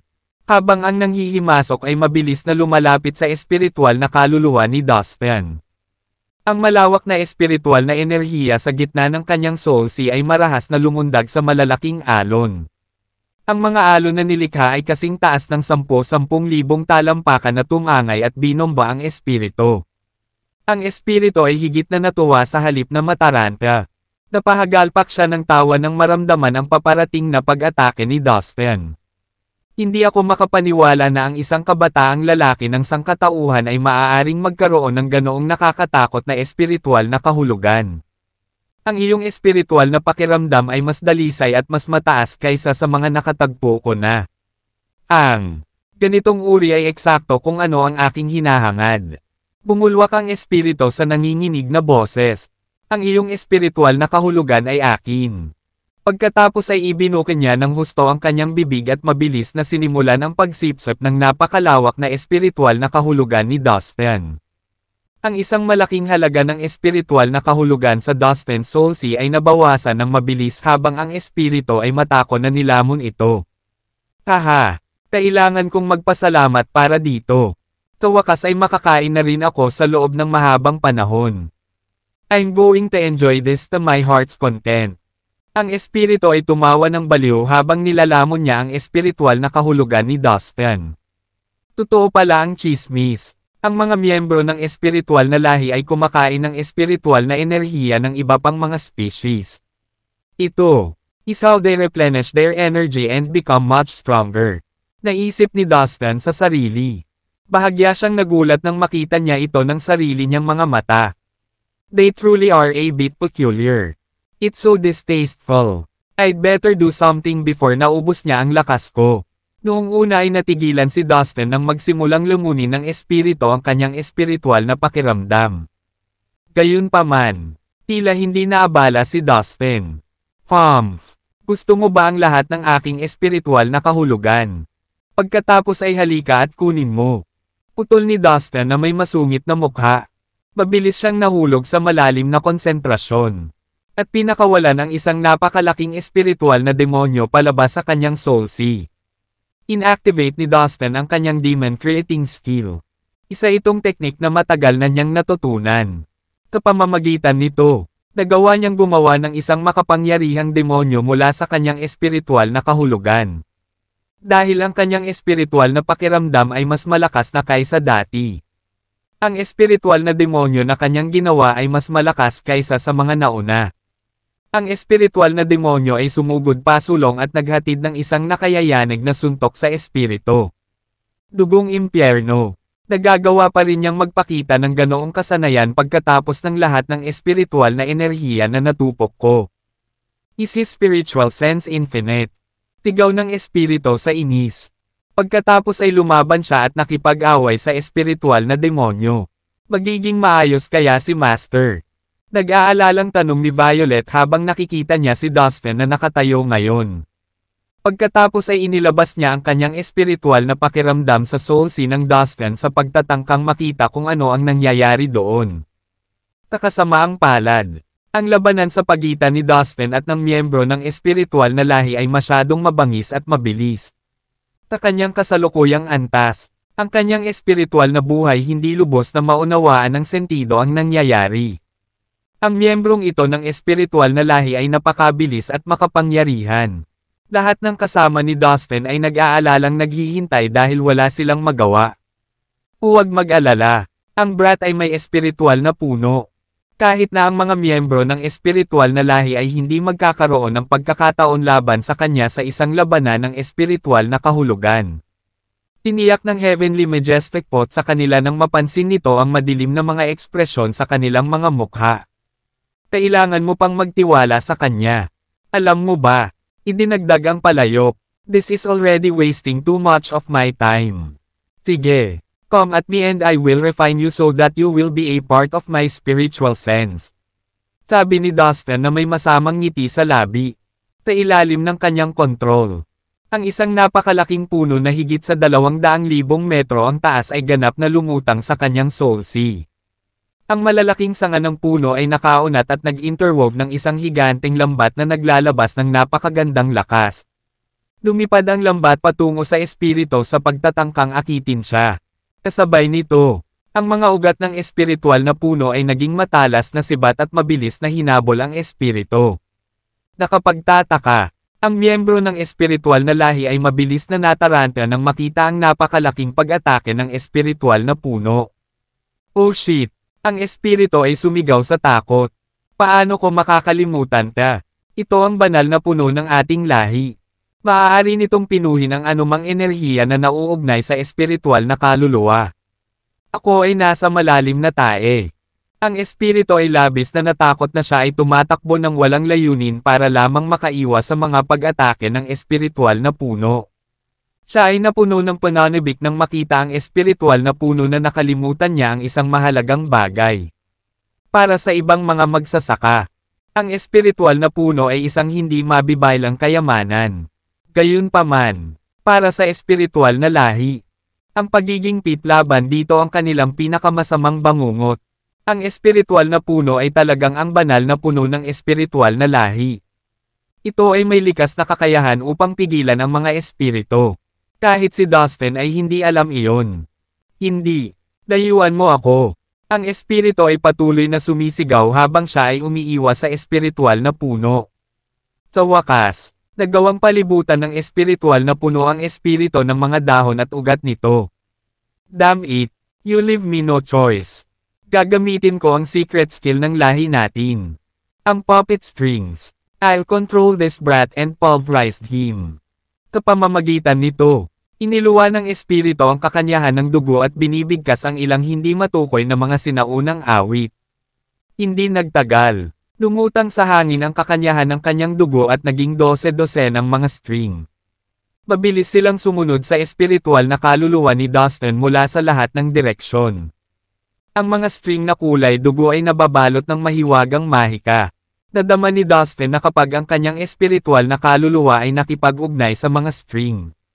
Siya ay nasa malaking panganib. Walang pag-aaksaya ng panahon. Kinokontrol niya ang espiritual na puno upang bantayan at mapaglabanan ang lahat ng paparating na pag-atake mula sa Escarlata ng mga kwerdas. Sa pamamagitan nito, ang lahat ng mga string ay nauwi sa pagkakatali sa puno ng puno at agad na pino ng espiritual na puno. No way! Ang puppet strings ay isang mahalagang lihim na kasanayan na maaari lamang mamana ng ating lahi. Ngunit nasira ito ng espiritual na puno sa loob lamang ng ilang segundo. Tigaw ng espiritu habang nanginginig nang makita ang makapangyarihang puno. Di nagtagal. Ang espiritu ay nasagasaan ng mga sanga ng espiritual na puno. Di ba sabi mo lalamunan mo lahat ng spiritual sense ko? Nambobola ka lang pala, pero aayusin na kita ngayon. Ninisya ni Dustin ang walang magawang espiritu. H-Human. Natalo lang ako dahil nasa iyo ang spiritual tree. Nanalo ka. Okay. Inaamin ko ang pagkatalo. Ngayon, bitawan mo ako.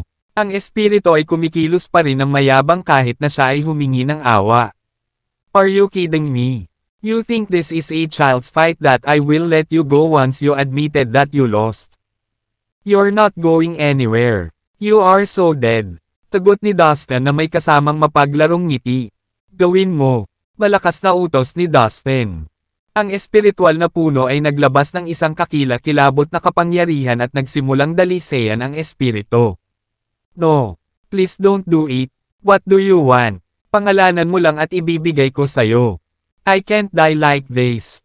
Not right now. I'm talented and I have a promising future. Hindi pa ako nakakapaghiganti. Kaya please wag mo na akong patayin. Tinasabi ko sa iyo, tao, sabihin mo lang kung ano ang gusto mo. I'll do anything as long as it is within my reach. The spirit genuinely pleaded. Labis siyang nag-aatubili na mamatay dahil may kailangan pa siyang asikasuhin. Umiiyak pa siya habang nagsusumamo ng awa kay Dustin. Ganun ba? Kaya, ang mga ito ay iyong mga salita. Hindi sa akin. Gagawin mo lahat ng ipapagawa ko sayo. Tanong ni Dustin na naaliw sa determinasyon ng espiritu. I'll give you a chance. Then, ituro mo sa akin ang lihim na kasanayan ng iyong espiritual na lahi na ipinakita mo lang ang puppet strings. Sabi ni Dustin sa patag na boses. Ano? Seryoso ka? Imposible naman. Hindi kami pinapayagang ituro ito sa mga tao sa labas ng aming lahi. Sa katunayan, kahit turuan kita kung paano. Ang mga miyembro lamang ng ating lahi ang maaaring gumamit nito dahil nangangailangan ito ng ating blood essence para magawa ito. Ibigay mo na lang at humingi ng iba.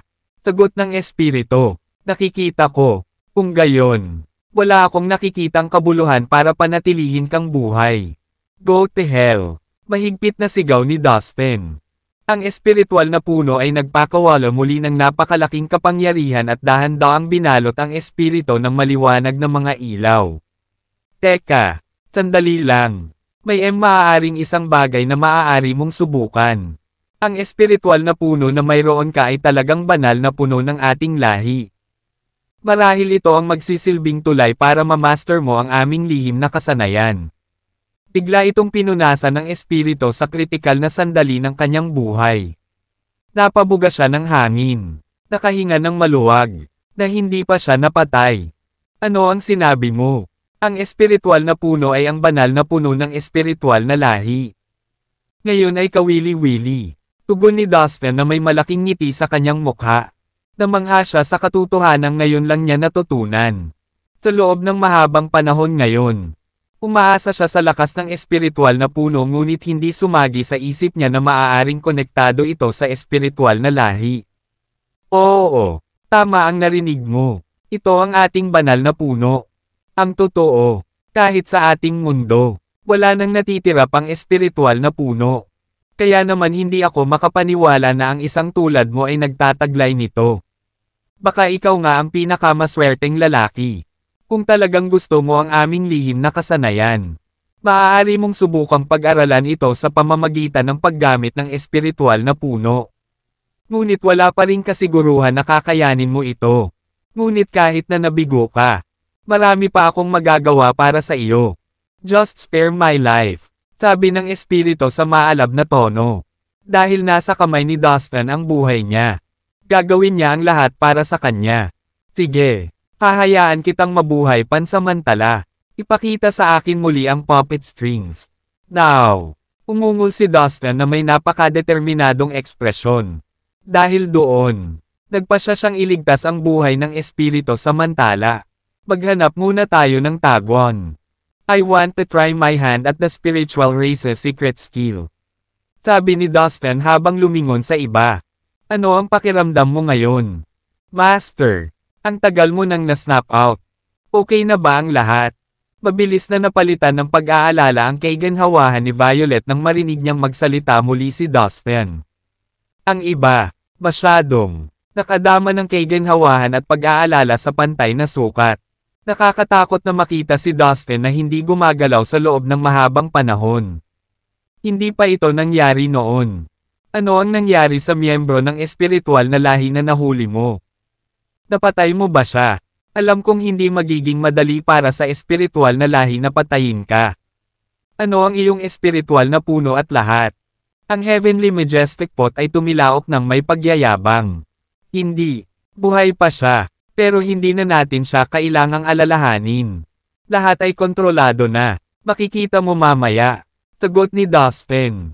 Hindi nagtagal. Natagpuan ni Dustin at ng kanyang mga kasama ang isang liblib na lugar sa paligid ng bayan. Sa ilalim ng pamimilit ni Dustin. Ang bihag na espiritu sa lalong madaling panahon ay nagsiwalat ng lihim na kasanayan ng lahi na espiritual na tinatawag na puppet strings.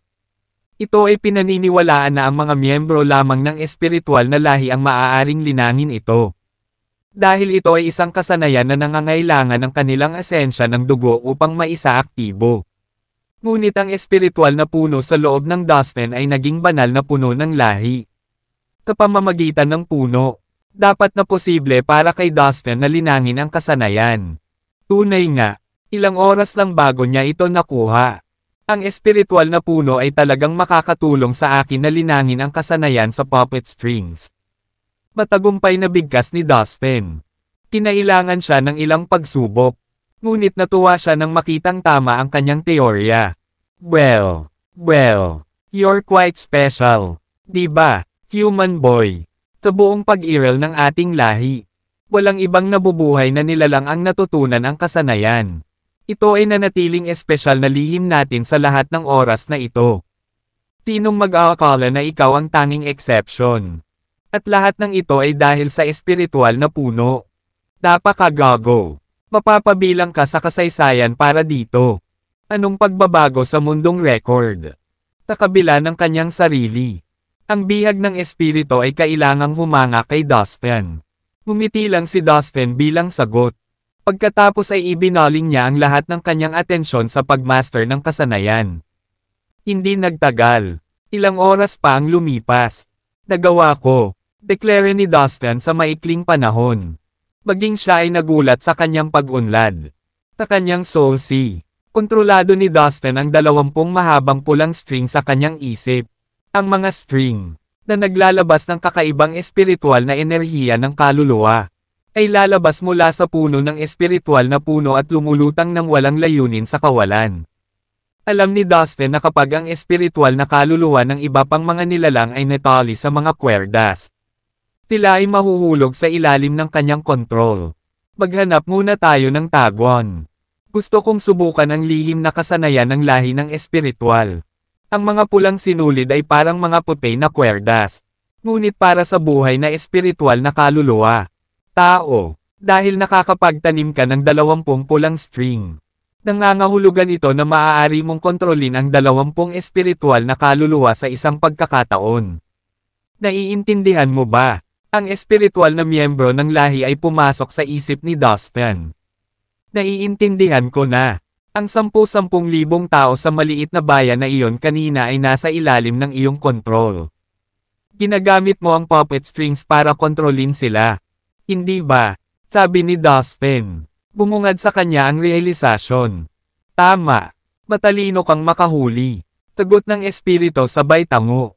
Ngunit ang hindi ko maintindihan ay ang kapangyarihan ng iyong espiritual na kaluluwa ay hindi mas malakas kaysa sa akin. Kaya paano mo makokontrol ang 10,000 espiritual na kaluluwa ng sabay-sabay? Mas malakas ako pero 20 string lang ang kaya kong gawin. Anong kulang ko dito? Nagtatakang tanong ni Dustin. Huwag kang ang matako. Tao. Ito ang iyong unang pagkakataon upang linangin ang kasanayan. Pagkatapos ng lahat, at gayon pa man ay nakagawa ka na ng 20 string sa kalahating araw. Iyan ay isang mahusay na gawa. Tatawanan mo ako. Ngunit sa unang pagkakataon na ginawa ko ang mga string na ito, inabot ako ng 1 buong taon upang makagawa ng isa lang. Ngunit pinaghirapan ko ito. Kinailangan ko ng mahigit 10,000 taon bago ako makagawa ng ganyang karaming kwerdas ng puti. Turo ng bihag na espiritu. I see. Nakangiting sabi ni Dustin sa kwento. Well, Itinuon ni Dustin ang kanyang espiritual na enerhiya. Isang mahabang pulang string ang bumaril patungo sa miyembro ng espiritual na lahi. Hindi. Huwag. Ang espiritu ay sumisigaw sa matinding paghihirap. Ngunit huli na. Ang tali na nakakabit sa espiritual na puno, na malayang magagalaw ni Dustin, ay mahigpit na hinawakan ang bihag. Parang kay Dustin mismo nanggaling ang string. Pero may napansin siyang mali. Anong nangyayari? Bakit parang nahihirapan kang kontrolin ang puppet string ko? Tell me. Tanong ni Dustin. Napakalakas ng aking espiritual na kaluluwa. Bukod dito, miyembro ako ng espiritual na lahi at alam ko kung paano gamitin ang puppet string sa aking sarili. Kung gusto mo akong kontrolin, mangangailangan ito ng hindi bababa sa 10 string. Tumango si Dustin. Nakikita ko, kung mas malakas ang espiritual na kaluluwa, mas mahirap itong kontrolin. Dahil dito, ang mga nilalang na may mahinang espiritual na kapangyarihan ng kaluluwa ay mas madaling kontrolin. Tama ba ang ginawa ko? Tanong ni Dustin. Tama iyan. Pagtibay ng espiritu. Nag-concentrate na naman si Dustin. 10 pulang puppet string ang bumaril, na nag-intertwine sa paligid ng bihag. Sa pagkakataong ito, malinaw na naramdaman ni Dustin na kaya niyang kontrolin siya. Naisip ni Dustin na sa isang pag-iisip at hindi na kailangang iangat ang isang daliri. Maaari niyang patayin ang espiritual na miyembro ng lahi na ito. Master, pakiusap. Ayaw tanggapin ng bihag. Ngunit alipin na siya ni Dustin ngayon dahil kontrolado niya ang kanyang puppet string. Kamangha-manghang. Anong kapaki-pakinabang na kasanayan?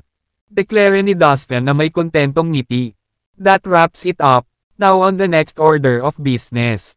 Gusto kong tulungan mo akong mahanap ang mga kapwa mo miyembro ng espiritual na lahi. Utos ni Dustin. Kung ano ang gusto mo.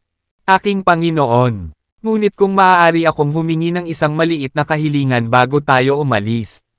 Dadalhin kita sa aking uri na may pagkagalit sa akin.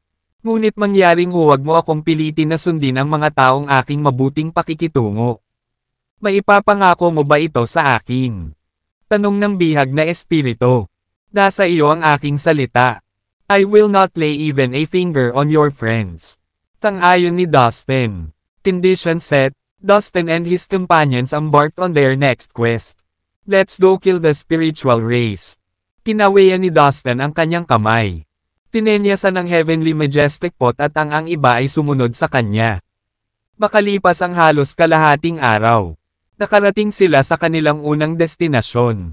Guro, may maliit na bayan sa unahan. Mayroong 12 miyembro ng aming lahi ang naninirahan doon. At bawat isa sa kanila ay kasing lakas ko. Ito ay magiging isang piraso ng cake upang patayin sila. Ikalulugod kong ialok sila sa iyo. Dahil binubuli nila ako ng higit sa 1 beses. Minsan akong nanirahan sa maliit na bayan na ito. Nakikita mo. At masaya hanggang sa dumating sila. Para sa mga kadahilanang hindi ko lubos na maunawaan. Gayunpaman, ang aking presensya ay nasaktan sila. Kaya't nagsanib puwersa sila para pahirapan ako at itaboy ako.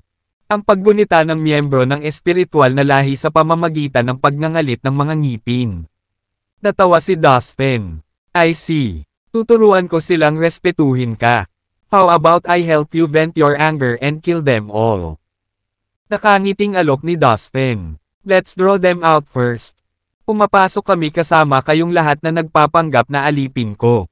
Kapag lumabas sila, maaari mong patayin silang lahat ng sabay-sabay. Mungkahi ng espiritu. Tumango si Dustin bilang pagsang-ayon. Habang nagpapatuloy ang grupo, nakita ang isang maunlad na bayan.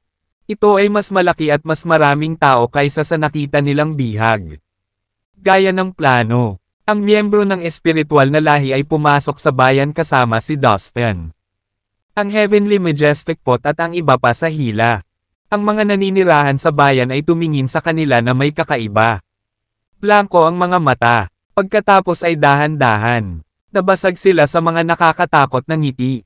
Ang pagkaunawa ay tumama kay Dustin na ang mga nilalang na ito ay malamang na nasa ilalim ng kontrol ng mga espiritual na miyembro ng lahi na sinabi ng kanyang bihag.